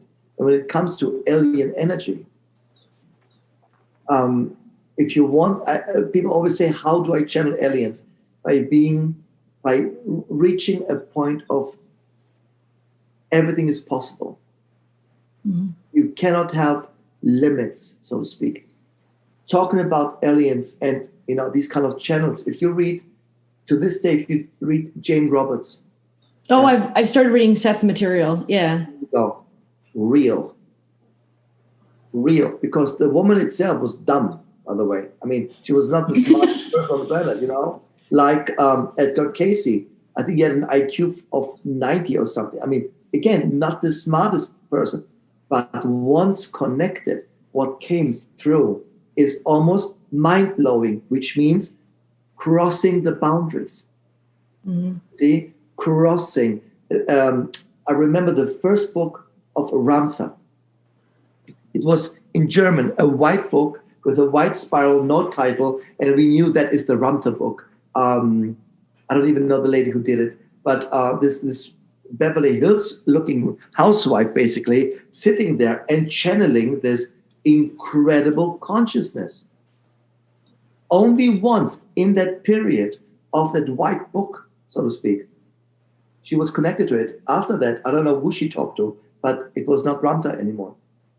Mm. But in that moment, in that consciousness of channeling from that source of unlimitedness, I want to say it. To this day, when you read it, it's like mind blown, because it forces you to think outside the limits of what society says, education says, church says, and so on and so on. You see? Yeah. And look, we have evidence for this. My parents went to school, they didn't even know what an atom is. I went to school, I learned that you can split an atom. Mm-hmm. We're talking about my lifetime. Yeah. Talking about 50 years now. The whole mindset changed. Now, imagine another 50 years. Yeah. In numerology, where I always say every 50 years of a century, every 50 years, something shifts, something changes. And again, talking in time, the only thing where I can say something is happening is in a time frame. When time speeds up so quick that consciousness has to follow. It's almost like the speed of time somehow and the expansion of consciousness forces the collective to follow as quick as possible, And then we have a couple of people say, refuse. I'm not going there. Mm. And they are the ones who I always say they fall through the cracks. They die of COVID. They They believe in a flat Earth. They believe that, we come from the monkeys or God knows what. Again, our species is very trained to be unique. That's why we have vegans. That's why we have, when I went into veganism and into raw food, for example, most fascinating crowd of people, but also I met some of the most arrogant and judgmental people you can imagine. And I can say they're right. You know what I mean? I can agree with them in a lot of elements when we look at how animals are being treated on this planet. And you know what I mean? And I don't even want to go into the ethic element, but the judgmental approach to it. I thought, I want a piece of meat, and I haven't eaten meat in like 40 years. But you know what I mean? Again, it's this: I am better than somebody else, and as long as we have this "I am better" and "I'm better," there will be no collective. Yeah. I wish you. I wish you exactly the same expansion of consciousness like everybody else. You will benefit from it because you're going into that alien space. This is the one. Okay, I can say it. I asked my first contact. I said, "What is a spaceship? What is a spaceship? What is it made of?" He says, "It's made purely from infinite consciousness." We don't think about building it. We just agree that it's possible to exist in itself. So it is a state of mind. Wow. It's nothing but a state of mind. And we're like, state of mind? Explain this. So all he transferred to me was the brain, then he flattened it. He said, there's a UFO. Oh. That's interesting. That's what he showed. And I thought, I understand. But it went always back to the same idea. And when people talk about aliens and everything, I listen very carefully because I'm waiting for keywords. And the one is time, and the other one is basically infiniteness. There's a lesson there for us too, right? Absolutely. Mm-hmm. And that's what I took out of it. These two things I took out, but oh my God, the most, once you reach this level, that's the idea. Once you reach it, you go into a directive which you can't even comprehend, And once you do it, like you guys go into the Akasha to a regular basis, so the people who listen to you and follow and say, a lot of logic stuff comes out of it. It must be real because I can understand what comes through. It makes sense. Yeah. That's right. When I hear this, our ancestors are coming back to save us. From what? You know what I mean? From what? Save us from what? No one's going to take care of your life. No alien will come and say, "Oh yeah, now there's a task. I'm going to go and clean up hunger, racism, and everything." No. We've got to go through it. You see, they've done it already. Yeah. So they say, we've been there. We crossed that line already. Now we're watching. And that is the Diner guy said, we're sitting here and watch in full excitement how you step by step, inch by inch, overcome your prejudice, your judgments, and a collective love for the forces of nature. Yeah. That's beautiful. And that was a very peaceful moment. I still was taken aback by it. Give me a damn chakra. Give me something to read. Because I was so used to, I don't want to say spy on people, but getting insight. Yeah. I can tune into everybody I want, unless I don't like them. Right. Then you just block it. Unless I don't like, I see nothing. It happened just a few months before we came here. A very prominent couple came, and all I thought the first was, can't stand them. Can't stand it. And the reading didn't happen. Oh wow! Right? And it didn't happen. I said, "Listen, let's stop. We're not going to get along very well." And all I thought is empty, shallow, unrefined. I don't know, but that was only my impression. But these are the only times when I can't see anything. Nevertheless, there's energy, there's chakras, there's something going on. But when it's completely devoid, of all these elements, which means if you would do Killian photography, right? What would you see there? It'd be like nothing. Like black. You would see nothing. You would just see an outline. You would see nothing. Exactly. Yeah. Because everything organic is a vibration that you can photograph. And that is so interesting. You probably ran across from aliens and didn't even notice. No, for sure. That's why I think I should think back to when I felt that way with somebody. They're really good in blending in. How do you blend in? By diminishing your energy. Mm-hmm.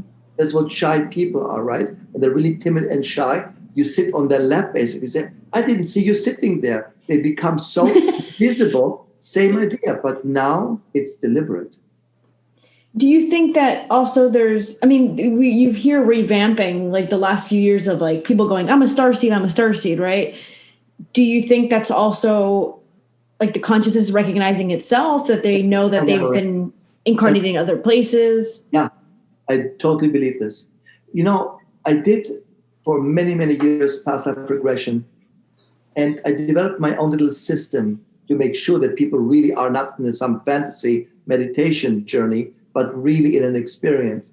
It takes quite some time to get to that level of brainwave. It's really a deep state. And I happened to experience with people, and they said, I'm not looking human. I'm not looking. I said, okay, how do you feel? And literally, it was almost the one thing that they all said, these 4 or 5 cases I had, wasn't many, but they all said the same thing, infinite. So they couldn't understand. They said, am I on a different planet or am I dead?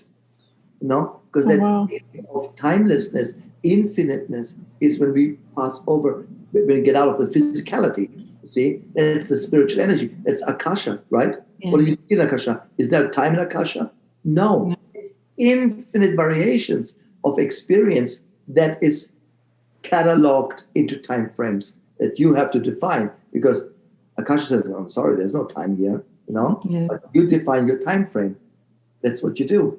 And so, you understand, it was fascinating to hear that these people said, I'm definitely not on this planet, And I said to one, well, how do you make experiences? She said, well, and I had 2 people who described this independent from each other, years apart. I'm going into this glass dome where every experience in the universe is cataloged, like a mini Akasha, so to speak. You go in and you say to the receptionist, I would like an experience of being megalomaniac, leadership, and how to fall apart. So she says, give me a second. We have Napoleon. What do you think? You want this costume? So you basically put yourself into that form, like Halloween. You're dressing up as something. This dress contains all the experiences that fit into that form. You run around for a couple of weeks, make your experience, and when you're done, you take it off and give it back. And your experience is part now of this costume.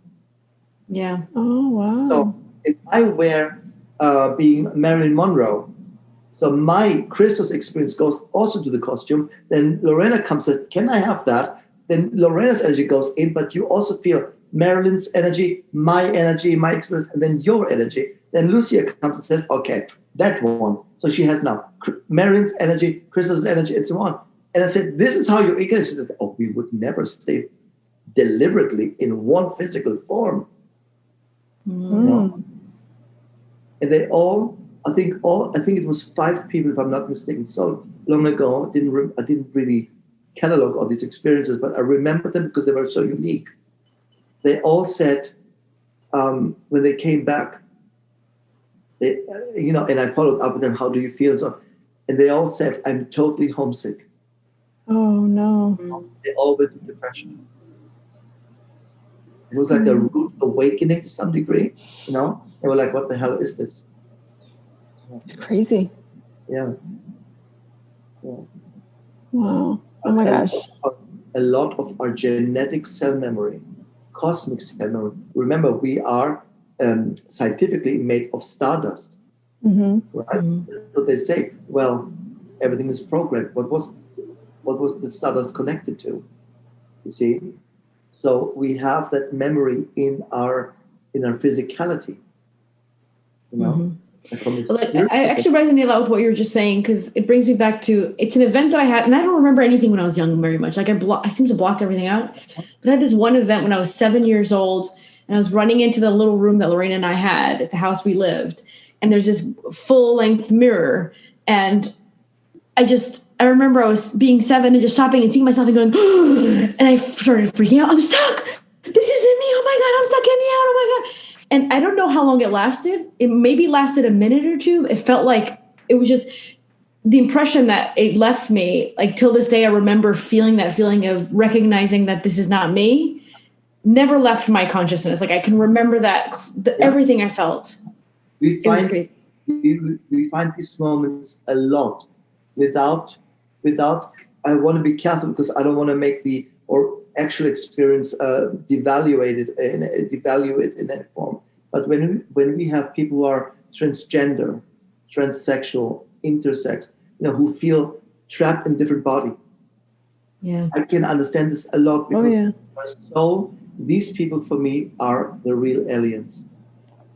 They definitely represent for me that experience where they say, I am in the wrong body.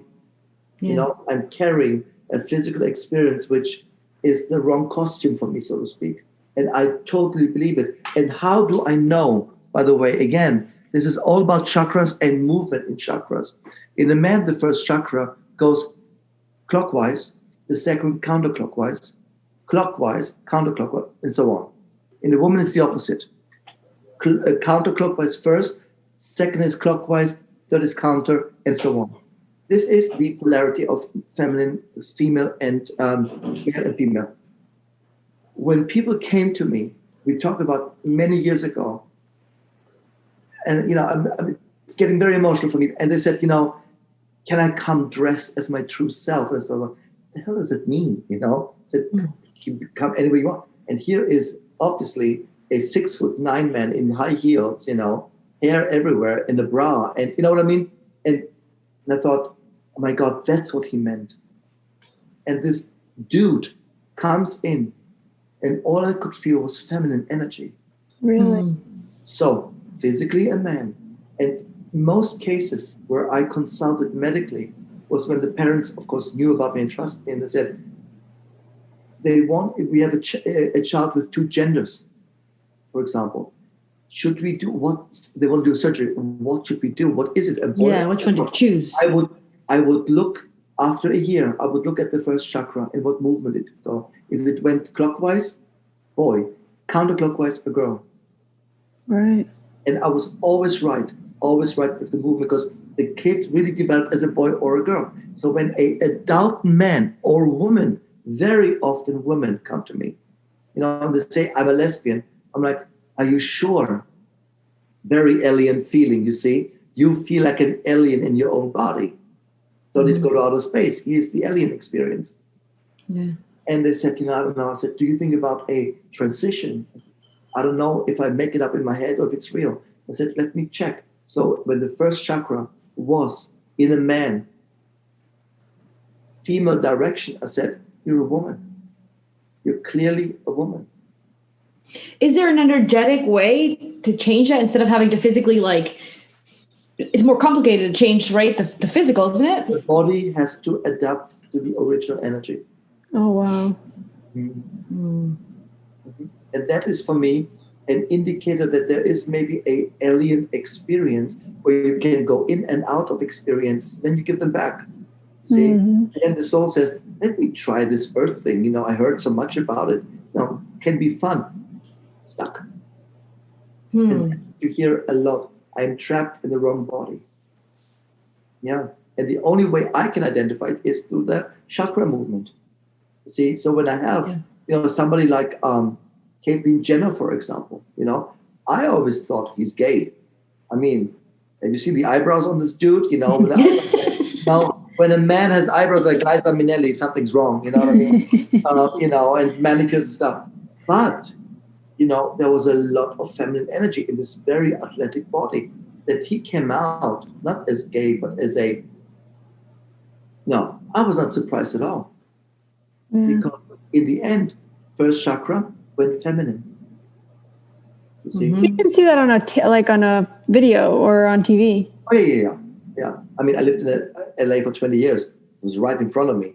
Right. Right in front of me. This is also how we can see gay people, gay male and female, because same sex means exactly this. The first 3 chakras have to run in the same direction in order to attract somebody. So when I have men who basically say,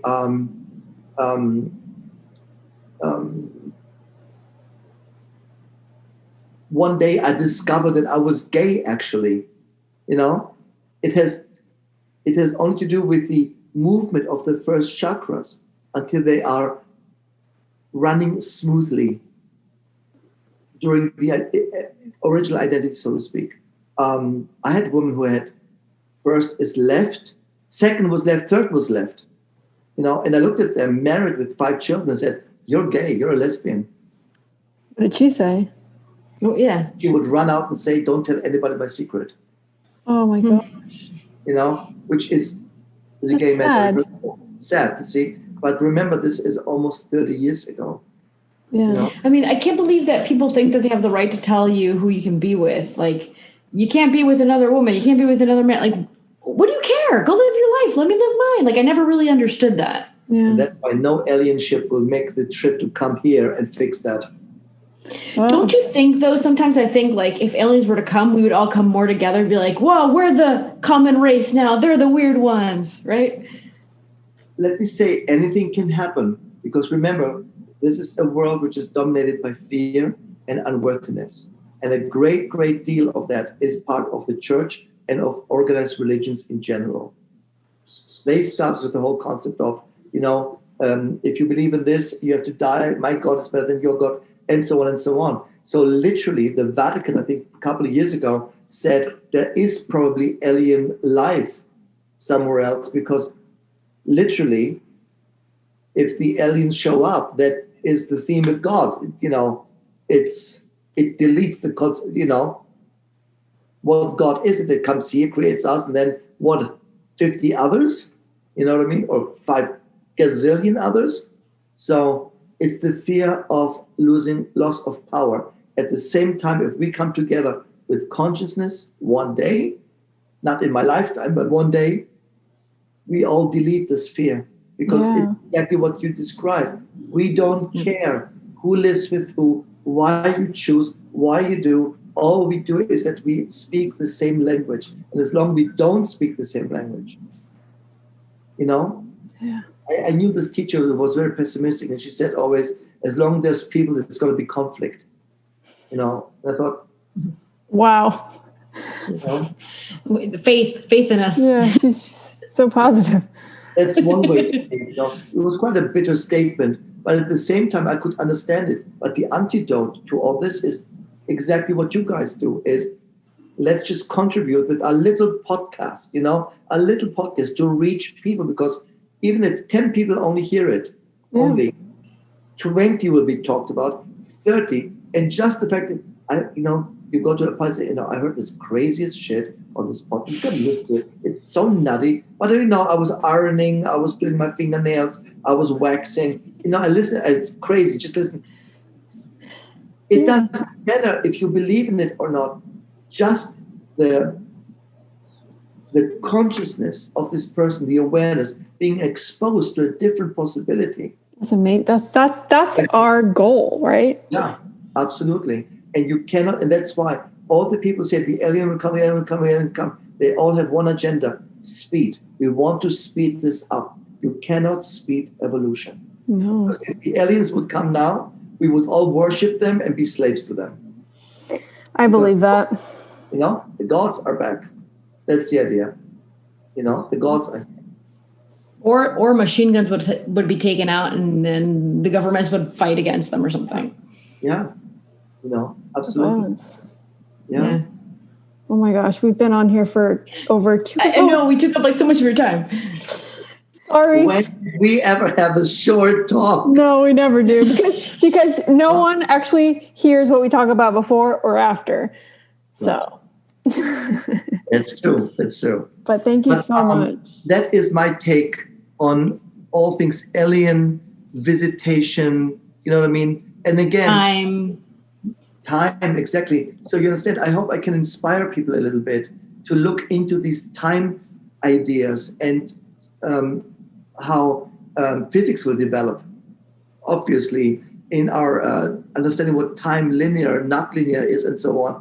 You know, and by the time we can master time, you know, we cross a threshold of consciousness. And the moment we do this, ready or not, that happens literally at every beginning of a decade. And so 2020 is not the beginning of a decade. 2021 is the beginning. Always the 1 is the beginning point. And the 29 would be the end. 2030 is not a turning point. You see, 2031 would be the beginning. Right. So, that makes sense. I love that you said that because we challenged with Lorena, like the Kachagard saying 2021 was the beginning of. Absolutely. So exactly right. just reconfirming that to me at least. Right. Yeah. You see, and these zero periods, as I call them, are always taken over by, you know, the forces of nature to some degree, which means, you know, even when we say that, you know, the COVID was made in a laboratory, it's still naturally. Yeah. You know, it's like a laboratory grown crystal. Yeah, it's still there. It's still a thing. It still exists. It still has to grow natural. You see? Yeah. So again, I think that nature put a stop to a lot of craziness and said, it's a reset. Oh, absolutely. Absolutely. You know, I come from a pagan background, of course. We worship nature. We worship the feminine element in nature. We see things worth being saved and showing compassion to animals and showing compassion to trees. I live with a shaman, for Christ. You know what I mean? I mean, even if I didn't want this life, he has it all day in front of me. And the moment you start value life, because from a quarantine point, you know, then it's over. So we're all going to get a vaccine, I guess, because I said it years ago. They're not going to let us travel unless this. But I hope that doesn't happen. Oh gosh. The only thing that bothers me in it is the you must get it. Is that you don't have the choice. See, that's what bothers me. But I can tell you, just to conclude the idea of consciousness, if you think I'm being forced, enslaved, and manipulated, and my DNA is changed, and all that stuff, then that's how you're going to perceive this virus, and that's how it has to run through your system. But if you elevate your energy, you elevate your energy and say, this is good for me. I accept it. I embrace it. I allow it to do only what it needs to do. It can only have the effect that you consciously provide. That you allow. That you allow. I had cancer patients. They said, my doctor wants me to put me through chemo. And all we did was visionary work. You know, the brain didn't care if it's the Bahamas. That's or like not. the Joe Dispenza kind of stuff. Absolutely, absolutely. And we built a mantra, and I said, whenever you get to your chemo, you know, you see the Bahamas, martini, I'm I'm great. And she did it so visually that literally the doctor would come and say, I don't understand why you don't have all these symptoms. Your hair should fall out. You should be sick. You should be vomiting. And why are you not vomiting? So she would not have the symptoms. And the doctor was upset. He said, you're well. And got upset. Yeah. So, I mean, like, to make that even more extreme, you could inject someone who can manipulate their brain so well. You can inject them with poison and it won't affect them. This is something that's so important. Again, I always go back. I want people, if they say you got to get the vaccine, please trust me. You have power over everything that comes into your body. You have the power. Nothing can. That's why some people get, until I came to this country, I didn't get vaccinated at all because my mother was against it. So if a kid had mumps, we would go to mumps parties, get mumps, come back home, 10 days, and it was over. And that's how I remember, you know what I mean? No one said you're going to die from it. Right. No one said you're going to die. What I would give a child is definitely the vaccine for where they get stiff bones. What's it called? No. So, La antitetánica? La tetánica? no, not to tetanus. That's tetanus. But that is something that definitely I would do because it's proven that it prevents the infection of a child at that age. People also get older and get it. So I'm not completely against it. What I don't like is the fear around it and 10,000 conspiracies, what they will do to our DNA. And this is where, again, that is worse than the virus or worse than the vaccine. I think it's so awful though that they can tell you what you have to put in your body. Like, where have we gotten it as a world? Yeah. Because again, from a logic point, we're off the alien subject, but in the end of the day, really the thing is those who had COVID should have antibodies. They don't need the vaccine. And I believe that the majority on this planet had COVID, didn't even notice, went through antibodies and finished. So those who are vulnerable, I think, who are exposed to it, hospitals, they should get it. Absolutely. Older people with a diminished, they might need it. But again, it has to do with your consciousness. Yeah, I agree on that. If you think I'm drinking Coca-Cola, it's the biggest garbage, it's also poison, but I'm drinking it, guess how your body will perceive it. Another example is there are these masters in India, and Foster told me about it, you can research it, who were able to ingest quicksilver, mercury, which is poisonous, and they would ingest immediately after powdered, I think, yellow sapphire. And yellow sapphire is the higher frequency. I'm making this up, of course. I don't know what exactly stone it was, but they would use this pulverized stone, put it under the tongue, it would eliminate the effect of the poison. And you can watch it. You can watch it in a documentary happening. So I need to get to the point where I can eat chocolate cake and lose weight. There you go. There you go. I went on a diet and gained weight. And then at some point, because we had Thanksgiving and I made some cake for my friends. So I ate my cake, which is gluten-free, egg-free, vegan, but it's cake. I mean, it's got some sugar in it. Like coconut sugar. The end effect was I lost 2 pounds. I lost 2 pounds. It is what you think, how you think, and that dominates the energy of how you perceive things. If it's alien or if it's your weight. Yeah. We're so powerful. We don't realize that. I think sometimes we forget that. I get people all the way. Sometimes they are unleashing a slew of fears. And I'm like, okay, can we get logic here? Because at the end of the day, it's what goes in here, which really transcends. No vaccine can harm you, can alter your energy unless you really know and believe that this is going to happen. It doesn't happen. Otherwise, we all would have now 5 heads and I would be 6'5" instead of 5'7". Doesn't happen. It's just not happening. Yeah. Poisonous effects of vaccines will happen with anybody. Of course, it's called experimental drugs for a reason. See? But I cannot stretch it enough. in the end of the day, the state of mind, energetically, spiritually conscious, is everything that is the most, is the do or die moment. You know? I was trying to think of COVID the other day away because they were like looking at why does it affect certain people and not others? And people are studying, blood types, this. And I was thinking, did anybody look into the spiritual aspects of who was being affected by COVID or not? I was thinking about that. Exactly.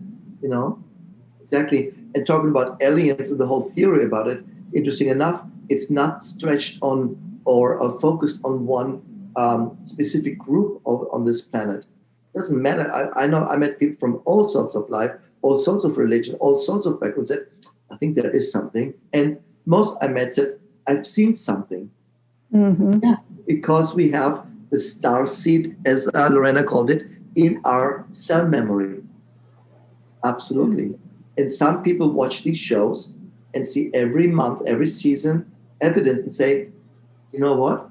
Could be. Because they don't smash it. They're not beating me with some, be convinced this is what it is. They're just talking about it, questioning it, like you said. Exactly. And that's what Erich von Däniken did. He wrote Chariots of the Gods, and I think it was 167 questions. He never said in the book, it's aliens. He says, why would it be there? Why is this there? Why the hell would this be there? What is the logic consequence of it? It just went all aliens, you see? All aliens. And all civilization that was advanced was all aliens, and it wasn't. And so we tell our podcast followers. Totally. I listen everything. I listen to your podcast many times. You choose really nice people, I have to say. So far, I have to say, I haven't been disappointed one time because there's a real, genuine effort in those people. Even if they get a little bit different than I see it, but it's not wrong. It's a genuine effort to understand. So I tell you, your podcast helps a lot to offer these thresholds. You know what I mean? You don't know that you're doing it, but it's happening on its own.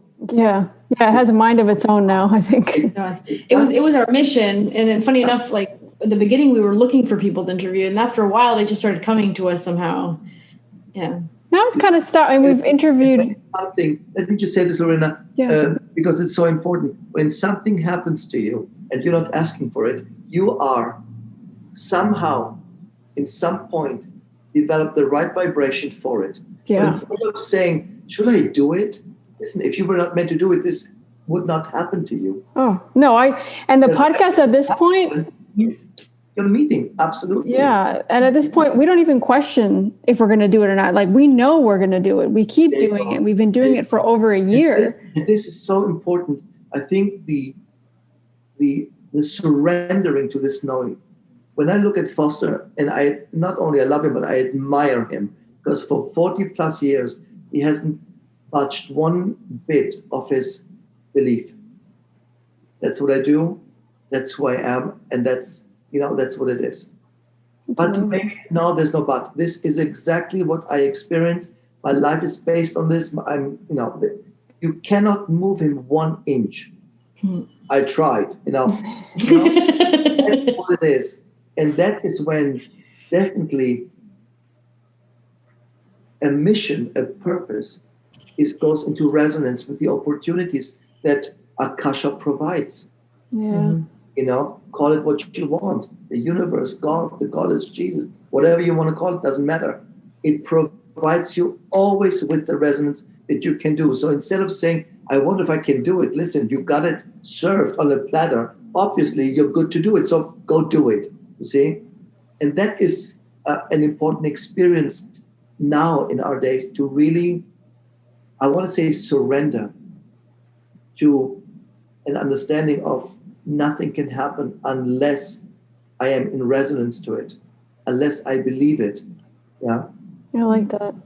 That is the idea. I love all the stuff you talked about in the last episode that we interviewed you. I still remember sometimes I'll be like riding the bike and be like, oh, I remember this thing that Kristos said. Such good information. Mm-hmm. Such good information. I think people really needed that. Yeah. And this too.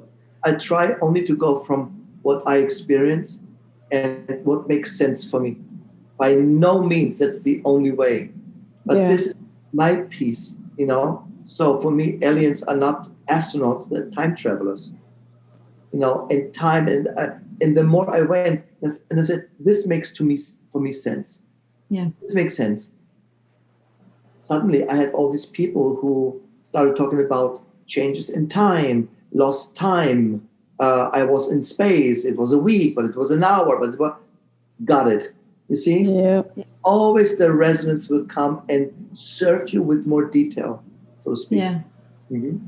Yep. I love that. Thank you. Oh my gosh, thank you for talking to us for 3 hours. We have always the best time. We have the best time. My coffee cup is always filled, trust me. Yeah, mine too. My mate. Thank you so much. And obviously, Thank you so we'll much. have you on again for sure, as always. Absolutely. And you're always welcome to talk about whatever you want here. So, okay. Yeah, thank you. Passion. Yeah. I love it. whatever. Yeah, whatever. Oh, good. Anytime, girls. I love being on your program and contribute to the larger service that you're doing, because that's what you're doing. You're doing a large service. Oh, thanks. Thank you for saying that. Absolutely. Thank you. Thank you so much. Right. We hope you enjoyed that amazing episode with Kristos. Thank you so much, Kristos, for coming on here. We really appreciate you opening up and talking about these different topics, as he's been on a few times now, and I'm sure he'll be on very soon again. So thank you so much for coming on, and we want to thank you guys also for supporting the podcast and for listening and downloading and subscribing. We really appreciate it. We hope this episode in some ways helped you open your mind to seeing what's happening in the world right now a little bit differently, and to maybe seeing another possibility. So yeah, we hope you guys have a great week, and don't forget to subscribe to the podcast on whatever platform you use, and to also follow us on Instagram and Facebook. All those links will be on the show notes. And I just want to let you guys know we're going to be taking a 2-week break. So there will be no episodes on Monday the 21st or Monday the 28th. So that's your chance to catch up on old episodes and to download other ones. And then we'll be back with season 3 on Monday the 4th of January. So until then, guys, we wish you a really Merry Christmas and a Happy Holidays and a Happy New Year. And we hope you guys start your year off really well, and that you really put all the intention that you need to into 2021. And we're going to be right there alongside you with podcasts. So sending you all a lot of love and light, and we'll see you guys next year. Bye, guys.